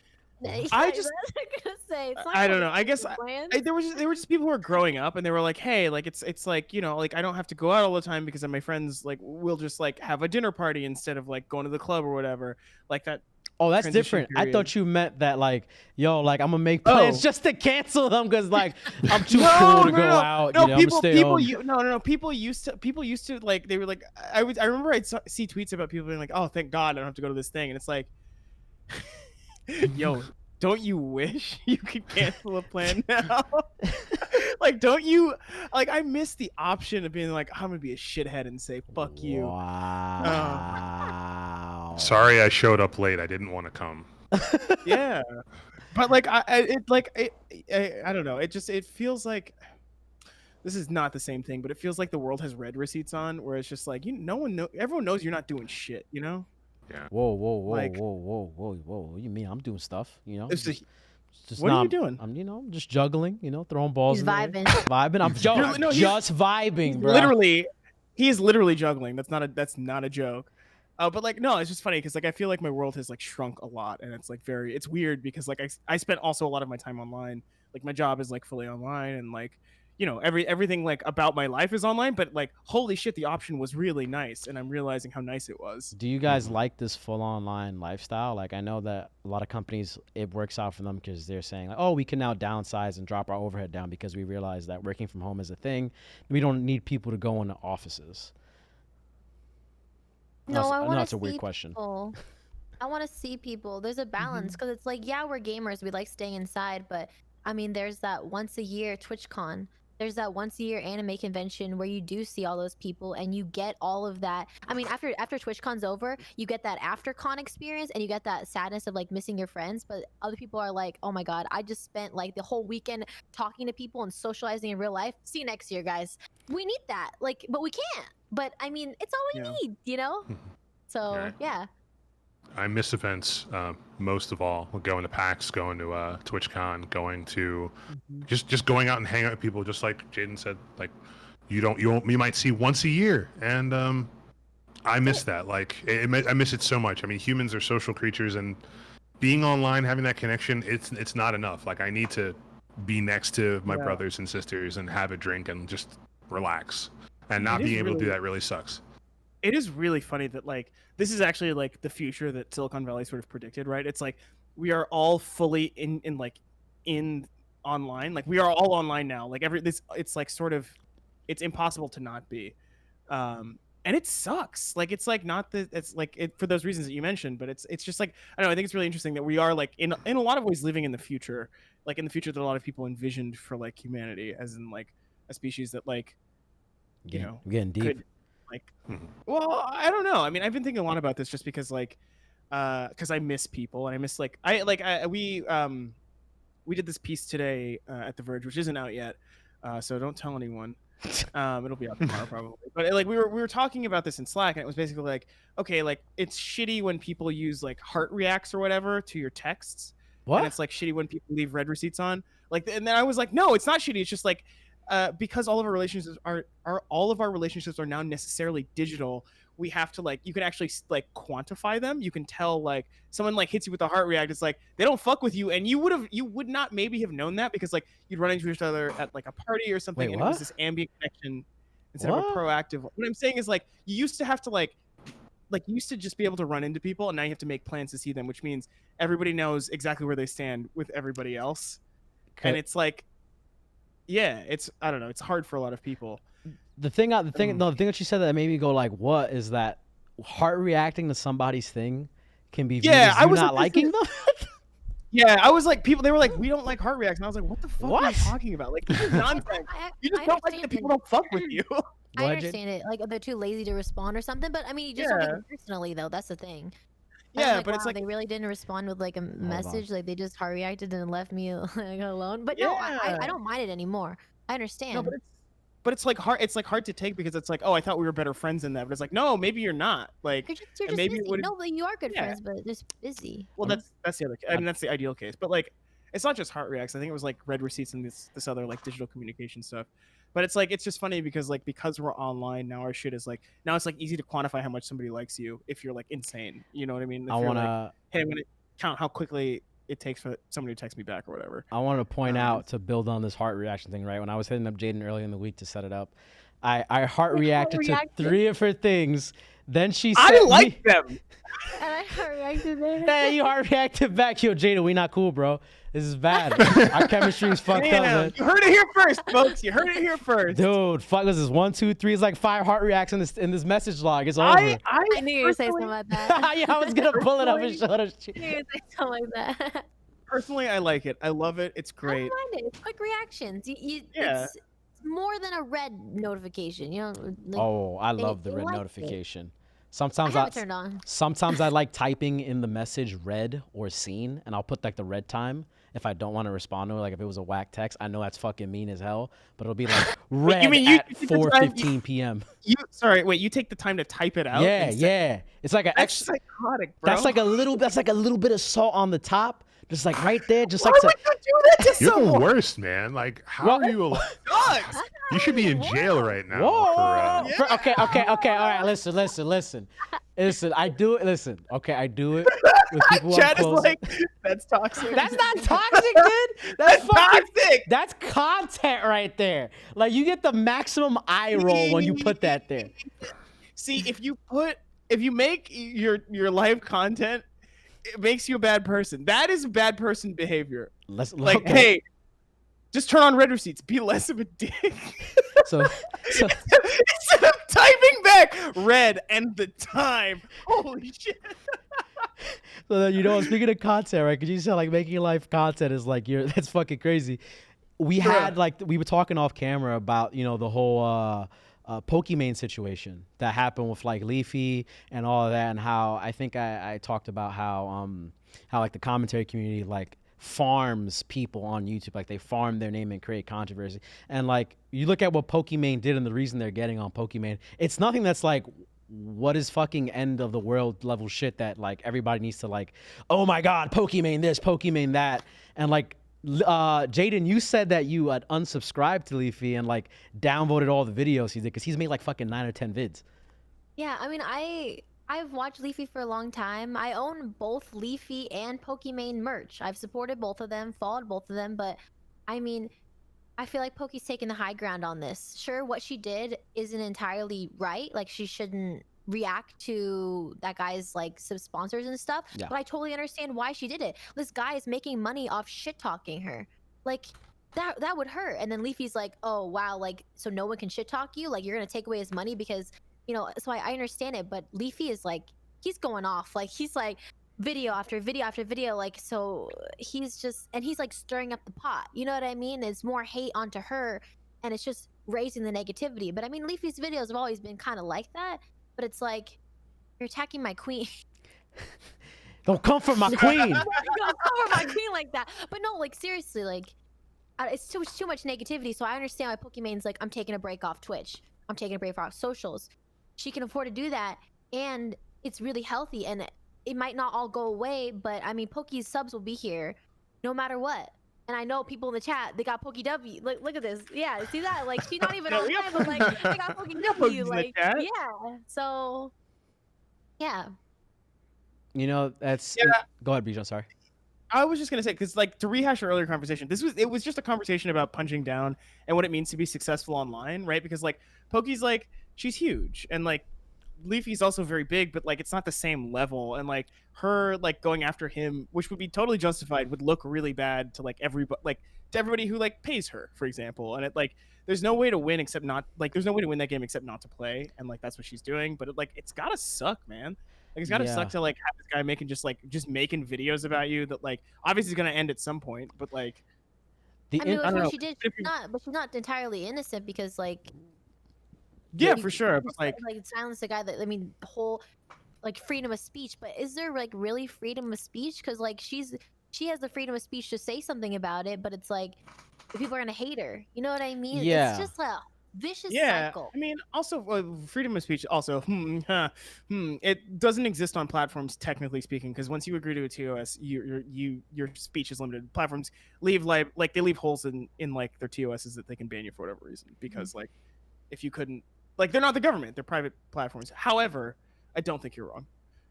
Yeah, no, I think it's you know, to build off of what you two were saying, like, you know, Bijan, like Leafy, like about what 3 years ago, this dude was one of the biggest YouTubers. He's still one of the biggest YouTubers. He gets millions of views of video. So like I think they're very comparable in size, like especially like in their audience. And it's like these two big people, like one's going after the other. And I said off camera we were talking about millions of views, but Poki has like millions of dollars. I mean, Leafy made millions of dollars too. Like when 2016, you know how much money he fucking made off his videos when like YouTube, like CPM and all that was like ridiculous. No, but what I'm saying is like she signed a contract that was like, it's like this Kotaku reported this like like the end of last year, I guess. It was like $4.5 million. Like it's like, you know, she has obligations to Twitch, and I'm sure they're like, hey, don't just don't even do it. Like, it's not even worth it. I know you guys, when I was talking about it with y'all off in like our little pre-call, I was saying that I wish you would have like came after this motherfucker, came after Leafy, like just say shit just because I would have hired a fucking comedy writer to write my content for me, because it's like you're gonna keep coming at me, I'm gonna disappear, I'm gonna come back, there's gonna be a video again the minute I come back, and it's like I know the way to like hopefully it goes away is to just never give it fuel or oxygen, and eventually it just dies on its own. But then I feel like you AFKing like the way she did without like necessarily like saying like, yo man, I don't fuck with these content creators, so I'm taking a break, Johnny, is like, you know, I didn't really feel like it was like a strong like send off. I mean, she's gonna be back like in a month or so, so I mean, we'll see what happens. Yeah, but also like, I mean, maybe she needed a vacation and this was the catalyst, right? Like, fuck. Yeah. She was like 17 or 18. Like she's been like doing it nonstop. I mean, like not addressing it, right? Like not addressing it furthermore. Yeah, like leaving on the note that she did. Like, yeah. you know, we had the hashtag that was trending, Pokemon boyfriend, blah blah blah. You had Keemstar doing 2 out of 10 shit. You know, it was like she left at a moment where it looked like, okay, all these people are dogpiling on you, and you're leaving now more than ever. Versus like, I actually need a break. You're leaving because of this. Because you could. But no matter what she says. No matter what she says or what she does, there's people that are still gonna hate her and people that will still support her. So it's like it's up to her decision. I mean, people can like be like, oh wow, like she's leaving and not say anything, and that like says a lot. But it's also like says a lot of good things, because like she doesn't want to, you know, she doesn't want to spread negativity. And I mean, I've watched Pokey since I was like 16, and I don't know her because I mean I've only ever watched her, but I've met her in person and I've hung out with her like several times at like small events, but never for a long period of time. But you kind of can tell that you know the person, because it's like you watch them for like 6 years, and it's hard to it's easy to crack on stream or show who you really are after like 6 to 7 hour, 8 hour streams. You know, you really show that, and you can kind of tell the type of person that she is. And she's always tried to spread positivity. Yeah, she's always tried to be nice, welcoming to people, like being like in content. Like she's successful for a reason. Yeah, and getting yourself mixed in with the crowds like Leafy or Keemstar and all that stuff, it's a good look for them. Yeah. But from an outside perspective, you're like, oh, okay, what the heck? Yeah. I mean, do you remember when Keem was like in our chat the other day and was just trying to get on the If you say his name, he appears. That's the rumor. He's a fucking boogeyman. He's like, you say it 3 times, Keemstar. He shows it. Who was talking about me? But we made a version of that decision where we were like, no, it's not worth it for us to do this right now. Like, we're just gonna like fucking ignore it and like leave it alone. Yeah. There was a thing I wanted to ask. God damn it, I lost it a second ago. Oh damn. Oh, yo. Matter of fact, the shit that annoys me about it from the commentary community side is that like you're getting at her because like the key thing is like all she does is like react to videos and eat food on camera, right? When I know I've heard that. Yeah, I was right. Like no. Right, and then also I'm like, dude. Even though that's part of her content, she does that from time to time. I know for a fact if you could sit there and fucking order Thai food and just watch YouTube videos for an hour, 2 hours, you would do it. And you're just tight because you can't fucking do it. And that's why you're getting at this shit. Exactly. Like, really? You're gonna get mad at her for adjusting her camera? Like, you didn't talk about the past like 5 years what she's done, like Pokey Idol, Dr. Pokey, like viewer games. She's done so much stuff. I sound like the guy from that one Logic thing talking about Logic does like the Q&As, interviews, all this stuff. But defend your queen. Defend your queen. You gotta. For the queen. She's done this stuff for so long. So I mean, the support is obvious.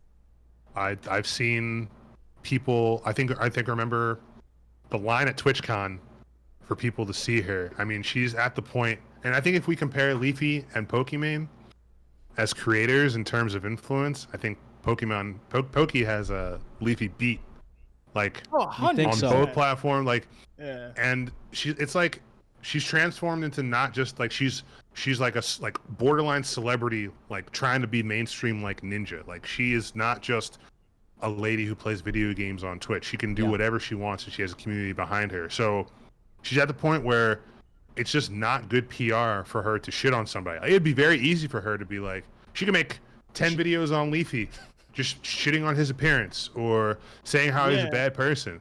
But is that really the best way to go about it? Is that the most effective use of her time? I would argue no. And she's also calculated that for herself, which is like she made the calculation that it's easier to take a break than it is to like fucking deal with this stuff. Because like I don't know, I would probably do the same thing too, right? Like yeah, who gives a shit? Like who gives a shit about Leafy? Like let him make his content. You do you. Like Who cares? I don't know. People are gonna support it. Yeah. But also in the meantime, if you need to take a vacation anyway, like fuck it, why not? Yeah. Like, God, I want a vacation. Same. I was just gonna say, like, I feel like online, especially in a community that pushes so much negativity, is a lot easier to be more negative than it is like being positive. Yeah. So I think the fact that she's doing that kind of speaks numbers. Yeah. I want to bring up this. Yeah, no, it's like it's an incredibly wholesome energy. I like honestly, we do love to see it, like unironically. Yeah. There's this. I'm sorry. I'm trying to find this. Yeah. Also, this was from Harris Heller. He said like about 3 days ago. He was like, being kind is more addicting than being mean, which I thought was like a really fucking true statement. And it's like nobody does it. I mean, he's restating the thing where it's like you catch more flies with honey than with salt. Like that's the. Yeah, but that's like, I mean, like bees are gonna come to honey over salt anyway. You do catch more fruit flies with vinegar. That's a fact. That's a fact. I had a gnat just fly into my nose right now, or a fruit fly, just, like, literally chilling here. Dude, I thought it was my freaking my mustache, and I was like, yo, what? Weird, yeah. It's like, wait, you got a salty nostril, bro? What you put in that nostril, bro? Yo, nothing but sweat, you know. A lot of Chipotle hot sauce, you know, just trying to get that Chipotle sponsor. By the way, Chipotle, you know, if you want to sponsor, you know, Chipotle sponsor. Black Card, we really like the Chipotle sponsor. Please, thank you. Yo, what would be your guys' ideal sponsor, by the way? Like, if for a food sponsor. Oh, Postmates, man. Oh my God. Or Uber Eats. You said food sponsor? Food sponsor, like you getting food. Like you get a black card. Oh God. Oh. What's that one place? Nope, bitch. Let's go. Yeah, just any kind of sushi place. Dude, Cypher PK just got a Zaxby sponsorship, and I was like, that's some elite shit. What the fuck is Just like Zaxby's? It's just Fried chicken. Shit, bro. You wouldn't know that's down the south. But it's just like, yo, you got a like, that's like, I don't know. I would love a Popeye sponsorship. Really? That'd be tight. Out of all of the things you can get. Yes, I agree with you. I would love that. Really? That Popeyes. You saw what people were doing for a chicken sandwich, man? Bro, you can make that shit in your sleep, bro. Like, what are you? That's not the point. That's not the point. It's like, hey, what would be yours? If you say Chipotle, I'll kill you. No, it wouldn't be Chipotle, much as I would, you know, Chipotle sponsor. Honestly, if I had to think about it really deeply, you know, I'm feeling for time as I pull out my ass a very unexpected answer. Okay. So when I was in Tokyo, 2 years now, I found this ramen shop called Kyushu Jangaran, which had a vegan ramen that literally to this day I've had flashbacks in my fucking taste buds that I've just been like, I'll be like, oh, I'll wake up in my sleep like I remember the flavor. It's so good. So like, and the thing is, I found that place on the last about 3 days of my trip. So I didn't get to like fully binge on that ramen like as much as I wanted to. And ramen sponsorship or a pizza sponsorship. No, fuck that. Scratch that. Donut sponsorship from Cinnamon Snail Donuts. That's it. I want donuts on donuts on donuts because that is like the most efficient sweet. I love donuts. See, I think I would actually just try and get sponsored by local restaurants. Just to like get all, because like it's like, yo, hey, I'm a local influencer. You give me stuff and you know, like, then you got everything. You live in a good area. Building on what you just said right now, a couple years ago, I know this has nothing to do with our conversation, but it just made me think about it. Good. I used to edit videos, right? I used to edit videos. I used to be a videographer, and I worked with 2 food Instagrammers, and they were building like a mukbang channel, right?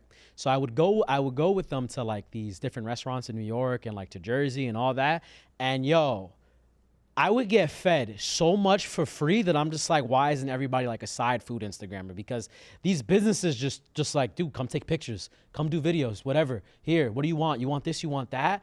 And like, I think that was the happiest time of my life when I would just go work for 2 hours, do some stuff for them and like throw some videos for them. And then just like, literally like wherever I go, as long as I had that relationship, they would hook me up, which was like the best thing ever. And I had nothing to do with it, but that's what it made me think about, Bijan. I think I would trade in any sponsorship just to like have a guy in different places. I have a lot of guys, you know what I mean? It's like I got my like sandwich guy, I got my bike guy, I got like a series of guys in my life. They're just like, yeah, I'll hook you up like vaguely. I'm like, you know, that's the kind of relationship I'd want with a sponsor, where it's like, hey, just like, you know, you scratch my back, I'll, you know, do something for you. Well, something. Jaden, are you allowed to talk about your upcoming sponsor? that we spoke about earlier? Oh yeah, they know. Oh, they know? Raid Shadow Legends. Yo, okay, yo, Yeah. cut the promo, Jaden. Cut the promo. That's how you know you made it. This is how you know you top of the mountain. I've done a few YouTube videos for them, but never a stream. So. You're actually gonna be playing it live? Yeah. Oh my god. The game looks fun. Like, I should probably play it. I've been told to fucking buy it so many times and get into it, so. He's trying to get a sponsorship. Chad is going off about it right now, so I believe it. Have you heard about a little small indie game called Raid Shadow Legends? Dude, you can't avoid that game. Like, that thing is like, when you're a YouTuber, like... I've never heard of it. Really? Nah, you're such a liar. I know you fuck with me. I'm not lying. No, you're fucking... There's no way. There's no way. That's like trying to avoid Ty Lopez ads like 2 years ago. You know what I like here in my garage? Like, what? Okay. Ak, you've been streaming a lot recently. And before then, we were talking about you found out the secret hack. You said like being a streamer is better than being a YouTuber. Absolutely. And I believe the opposite. I think being a YouTuber is better than being a streamer. But I want to hear your take. All right, so every streamer can automatically be a YouTube, but it doesn't work the other. And that the main reason is because if you can be on and make live content, you can double dip really easily. Whether you're just posting, like, especially, all right, League of Legends, for example. I know a lot of really well-off YouTubers who stream. They've got a good amount of subs. They get a good amount of viewers. So they're making that Twitch money, right? Those VODs, they go straight to YouTube as daily videos. They'll get like 100K, 200K. And it's like just literally the straight VOD. Like, no editing required, nothing like that. And bam, you're a YouTuber. You're still making VOD-like content, you're making pre-produced content, and you're still streaming. So you're doing the work of two people with one. On the other hand, I've seen plenty of really good YouTubers that can't be in front of a live audience for like more than 20 minutes without, you know, having to retreat to a safe bubble to make pre-produced content. And so I think that's the biggest advantage to being a streamer. If you're on and you can have a community that you can double dip, then that's the best. Well, you were saying something about some OP hack you found. I don't know if that was you talking. No, that was that. It's just like, What's you know, OP tech? What's the OP tech? The OP tech is just using your stream VODs to like throw them on YouTube and make money off of that. I mean, that's making content from your live content is the play. I did just see the VOD to there's a button in Twitch that lets you export the VOD directly to YouTube, like without editing. They made it easier. And some people do full gameplays. Some people make compilations of stuff. It really depends on the type of personality you are. If you're like a good player, like high elo, then maybe you just go for the 20-minute gameplay vids where you're stomping on a lane, or you have a good comeback, or something where you can learn from. Versus, well, maybe if you're more eclectic personality and you vibe with people on stream, if you had somebody come on, you just make little highlights and you just do what works for you. Jaden, how do you feel about it? Because you're primarily a Twitch streamer, but you also have this is your life. Yeah, no, this is my tea. This is my Tell us, give us the tea. I mean, YouTube is super important. I mean, pretty much you know how whenever you set up your money, when you're setting up like what you buy and stuff like that, I have a huge point in mind savings that like pretty much not my savings, but what I spend my money on monthly goes to my YouTube channel. So I have a manager for my YouTube channel, and then I have like several editors and then thumbnail artists, and it's like we're kind of like putting out different kinds of content. And so when I was talking about how we upload VODs, it's like I'll give my editor a VOD. I'm like, hey, this video should be about this. Like, this game was good. Or I recently did a collab with another streamer who's actually from Spain. And we talked on Spanish. Like, he was teaching me Spanish. I don't know like anything about Spanish really. Like, I'm really mediocre at it. And it was like really funny because I mean, it was like a really random collab, and I've been doing like other collabs where I have challenger players like coach me on their main champion. So I mean, like, not the same that this happened, but it's like if I asked Tyler One to coach me on like Draven, that's pretty much the series. Or like One Tricks teach me how to play their stuff, and that's like content that I put out on my YouTube, and they love that. So it's just like different kinds of things. I mean, I see Ak was talking about how YouTubers out there, they're kind of well off on YouTube. I see like Buddy Fufu, for example. He streams on like other platform, not Twitch or Facebook or something, but he just like makes these crazy videos that's like 6 pentakills, 1 game, trying out this Jinx ulti had so much damage. Like, you just clickbait content and just different kind of stuff, and it funnels into your Twitch or wherever you're going. I think YouTube is just like what keeps me flowing with like new viewers too. Because people always ask me, were you a YouTuber first or a streamer first? Streamer. I was like, I'm a YouTube. Like, I went from filming videos on my cell phone and editing them in Microsoft Movie Maker to having like a $20 editor that I paid, to a $50 editor that I paid, to like 100, 125, 150. Like I paid $200 for a video before, and they just put out videos for me weekly. Like I have three videos a week, like one mini highlight, one highlight, and one like cool video. And I mean, Ak was saying, like in the YouTube community, especially for League of Legends, it's like they want that quick content. You see Yasuo's YouTube channel, he posts every day. He posts pretty much every day, and like it's basically a stream with like a couple highlights from the stream, and it gets like 500,000 views. Shit. So yeah. And that money pays for your editors. It's self-sustaining. Like it just runs itself, and you can keep doing your Twitch thing. That's the dream right there I think it should be the dream for any current League content creator. I can't really talk about other games, but if you're entertaining, you're good at the game, you're really nice on stream, you got the community, like it's just the natural progression of things. I think that's what everyone should be doing. Can you be entertained? A little bit of investing though. What? Yeah. Bill on that real quick, Investing to get there though, because it's like I'm putting in right now a little bit more than what my YouTube's giving me. So it's like but it's because I want them to like, it pays off in different ways, like with following me and like supporting me somewhere else. So yeah. Interesting. Yeah. Can you be bad at the game but be entertaining, Ak? Does that work out? Yes. I think there's an audience for everything when it comes to League of Legends. I think it helps to be good at the game, but if you are not skilled, then you need to be funny. And I think there's definitely room for making content where it's like, all right, Scooch, if you ever heard of him, he does Can We Talk About This? And it's like he'll sit on a chair and a green screen and provide this entertaining insight on why this champion is broken or why this champion sucks, different abilities of the champion's kit, and it's really entertaining. There are gameplay videos with friends where skill doesn't really come in. It's just like, hey, what wacky moments can we do, or what crazy builds can we try? And people want to see that stuff. So you just need to be funny. If you're not handsome, if you are not good at the game, you just better pray and be funny, and it'll work out for you. You better pray and be funny. No one's ever hated people being funny. Go on. No. Sorry. I didn't know I saw a lag on you. What were you saying, Bijan? Oh, I said no one ever hated people being funny. Please go on. Yeah, but they say I'm not funny, so. What? Wow. I Who try to says be that? funny. My cat. Wow. Your chat trying to keep you honest. Hey, we gotta fight, and by we I mean you. You gotta fight the whole chat. Oh nah, I'm not doing that. Our JJ's chat will fucking cut me up. Get the hell out of here. That's true. You know what? It's true. I run at brick walls all the time, but that is not a wall I'm running at today. Maybe another day.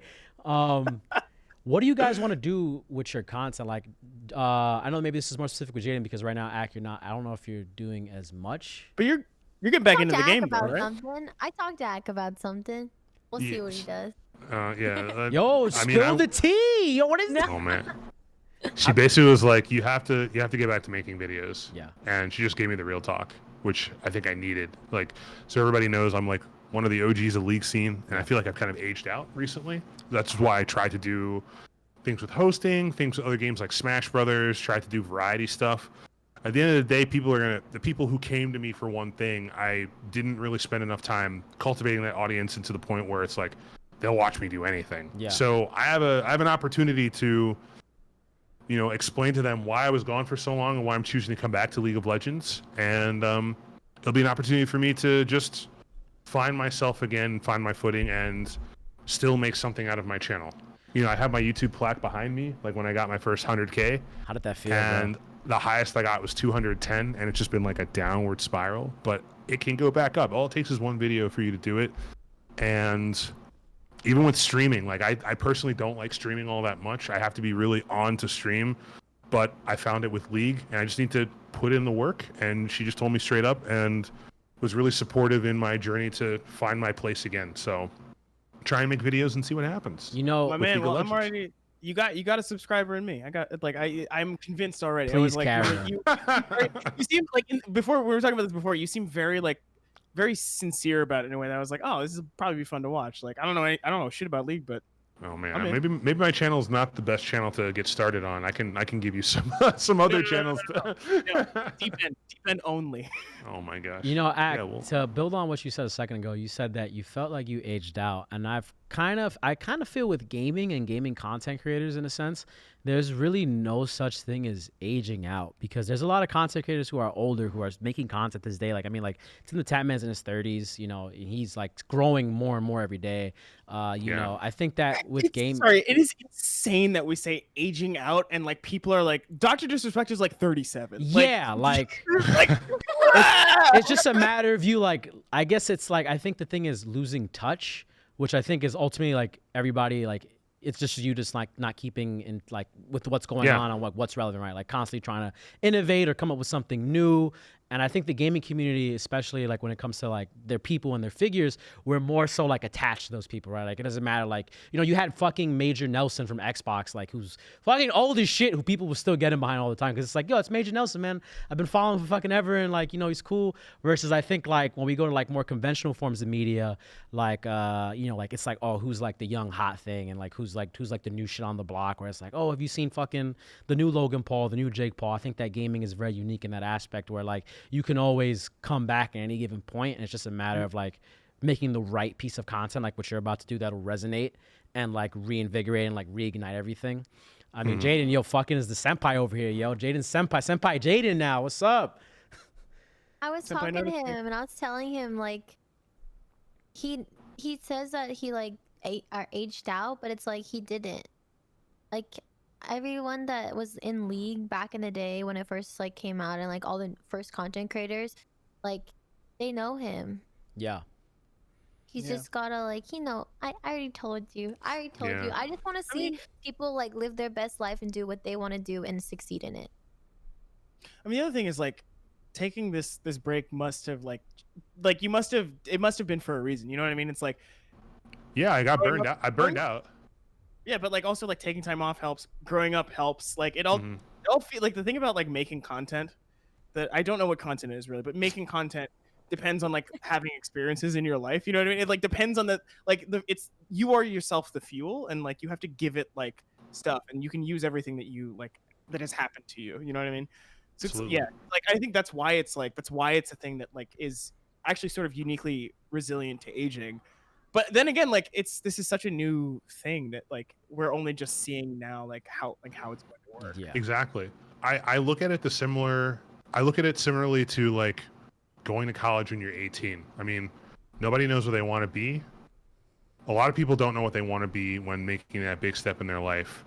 And me, like I'm 34, and I have only recently figured out that I really enjoy hosting. But like as we grow as humans, the goalposts are always moving. Like, I don't feel like you ever want to achieve your goal. Like, it's about everything that happens to you to make you grow on that journey. Because once you reach your goal, you're gonna need something else. Otherwise, you don't feel like you have a reason for goal-seeking animals. You know. Yeah. So that's what I struggled with, and so hosting is like, I want to be a great host, but all along the way, I want to become better on camera. I want to work on my speech, my diction. I want to make sure I look good. I want to make sure that I don't get too big. I mean, lose weight, like all these little things. You got to get Akinola, bro. You got to come in with the fucking triple shoulders, you know, the huge biceps. Oh, man. Look, I already get enough issues being intimidating as a black man on camera. I don't need a... Hey, what's up, pal? No. My neighbors, you know, like... Intimidating. Yeah, hyperbolic time chamber that shit, bro. Just get in the lab and fucking start creating. Jaden got the workout tips, yo. She got you on lock. That's your coach right there, yo. That's your senpai. I would actually watch a Jaden Aki fucking workout vid. That would be. That's embarrass myself for the money for the YouTube. No, straight up. If I was in the same town, look, that's another thing. Like Zoom a lot workout. of when COVID's over, I think a lot of also what happened is that everyone's so segmented. Like you have to be in LA to do anything collaborative with anybody. If I was in LA, I would definitely hit Jaden up and be like, yo, let's like make a YouTube video together. other lead content creators. Let's just do something, because I like making content, but not having people around. Like, there's nobody in Philadelphia who makes League videos. Like, the only people on the East Coast is like Red Mercy. He lives in Toronto. Like, I will say, by the same token, we're all in fucking quarantine right now, bro. It's true. Like, yeah, but that's even before that, Bijan. It's like the East Coast is. Yeah, no, I get it. Like the I understand. I'm just saying. Well, they just don't exist. I'm just saying, like that, like the thing. I think the one thing about the pandemic that is like interesting is that like it's now like we've all decided collectively that physical barriers are not the problem anymore, and now it's like, which means like it's now just a matter of figuring out how to like collaborate with people, which is actually it's still. I mean, it's much harder, and it's like it's the degree of difficulty is higher, but it's like it's I think still as rewarding to do that kind of stuff. I don't know. I also like as a person who writes about the internet, like I am like just hopeful that like this stuff is like connecting online is like worth something, and like doing this kind of stuff is worth like trying to do this stuff is worth something. But that's a whole different fucking conversation. It's getting pretty late here on the East Coast. It's 12:06. The trains are shutting down. I have some closing things to ask you guys, or just like some fun questions. And just because I know both of you are like super into it, like so you watched anime? Like what you watching, bro? You watching anime, man? Like what's going on? Very important question. My Hero. This happens every show, by the way. This is every not show. Yeah. Every show. I'm a My Hero stan. Got out of high school. What character in My Hero? My Hero, All Might, as he's the best character in the show. But like student, yo, no love for Endeavor. Probably Kaminari. Kaminari. Yeah. Okay. I can't believe it. Yo, son, Endeavor's last moment from the season, dude. Yo, man, don't get me started. Standing this fucking prominence. Yeah, I don't know how you can end the season like that. All right, see you next year, guys. Like, why? With the fist up? Yeah, it was so good. What about you, Jaden? I've actually been on the K-drama webtoon train. I've been reading a webtoon called Solo Leveling. Yo! The art is amazing. That's my background right now. You changed it again? No. That's my the outside, and then the in is Yone. But yeah. She knows, bro. How about you, Bijan? What are you watching right now? I just finished Mob Psycho 100 for the first 2 seasons. You don't watch it? Yeah, you heard that last time. No, because I've been reading these shitty fantasy novels, but that doesn't count. Come on, like chill, bro. No, for me, TV is like one of the things where I have to be into it to watch it, and I'm in a waning phase and not a waxing phase. What? You're waning off? Gabe, I don't want to have to explain the phases of the moon Please to you. explain. I just don't want to do it. Please I don't want to do it. Do it. Waning is when it gets smaller. Waxing is when it gets bigger. There you go. Wax on, wax off. Thank you, Nars. The Mr. Miyagi. I can't. Yeah.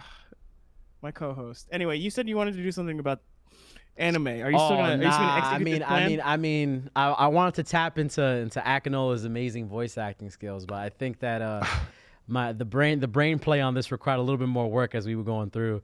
So originally the idea was, chat, that I was gonna have a queued up scene for Akinola to do the voice acting for like My Hero, but I'm the next time you're on, Ak, we'll be better prepared. Maybe we should just have him take us out in an interesting voice acting voice. Also, okay, so yes, you should do it. Also, the thing that I can tell you what we do. So the thing that we do is like we ask our guests to like pick somebody to raid, because like it's Twitch, and we're growing. Frankly, we're growing our audience, right? Like, haha, thank you for being on and spending your time here. But we also want to like pass it on. The other thing we do is we plug GG's, which is the other show at 368. They are on Wednesdays, 7 to 8. Great stuff. Nars is in the chat. Nars is a co-host of that show.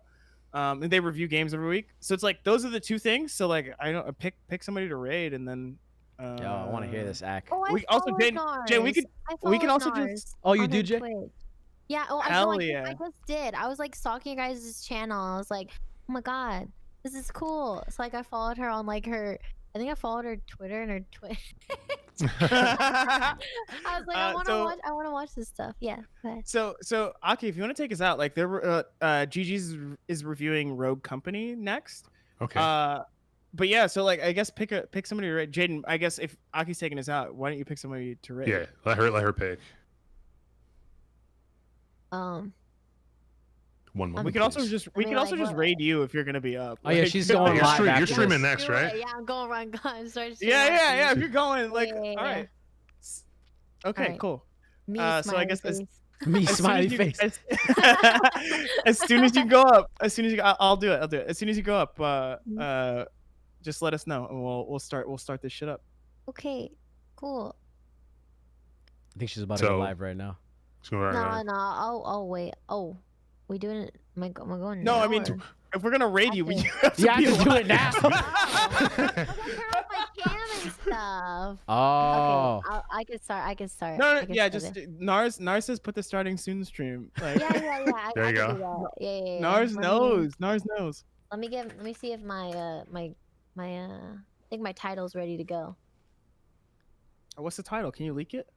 Title I think is I think it's like enjoying League of Legends. Oh my Oh. god. It's Lie something detector said that's a lie. It's like it's a very meme title. Oh yeah, enjoying some League of Legends is my title. Sick. Yeah. Okay. Hey, I'll do get that the job then. Okay, she's set. All right, she's All going right, live. It's live. Okay, cue that raid up, It's live? Bijan. Okay, I'm queuing it up. Act. Aki, when I queue it up, you ready? Yeah. All right. We're live. Go. You're watching Super Late at 368. Thanks for watching. Shout outs to everybody. Now it's time to watch Your Princess, Jaden. And also, don't forget that next Wednesday we have GG's coming up. GG Gaming. We're doing Rogue Company next week. 7 Yeah, PM. and also Thursdays at 10 p.m. you can watch our show, the one that you're watching right now. Okay, Please cool. follow. Goodbye forever. Akinola just took my job. Bye. Say goodbye. Say goodbyes. Johnny. Bye. Thanks for joining watching, us. everybody. Sayonara, already. Mina. He's ready already. Rated already. See you later, Jaden. We all had our hands up.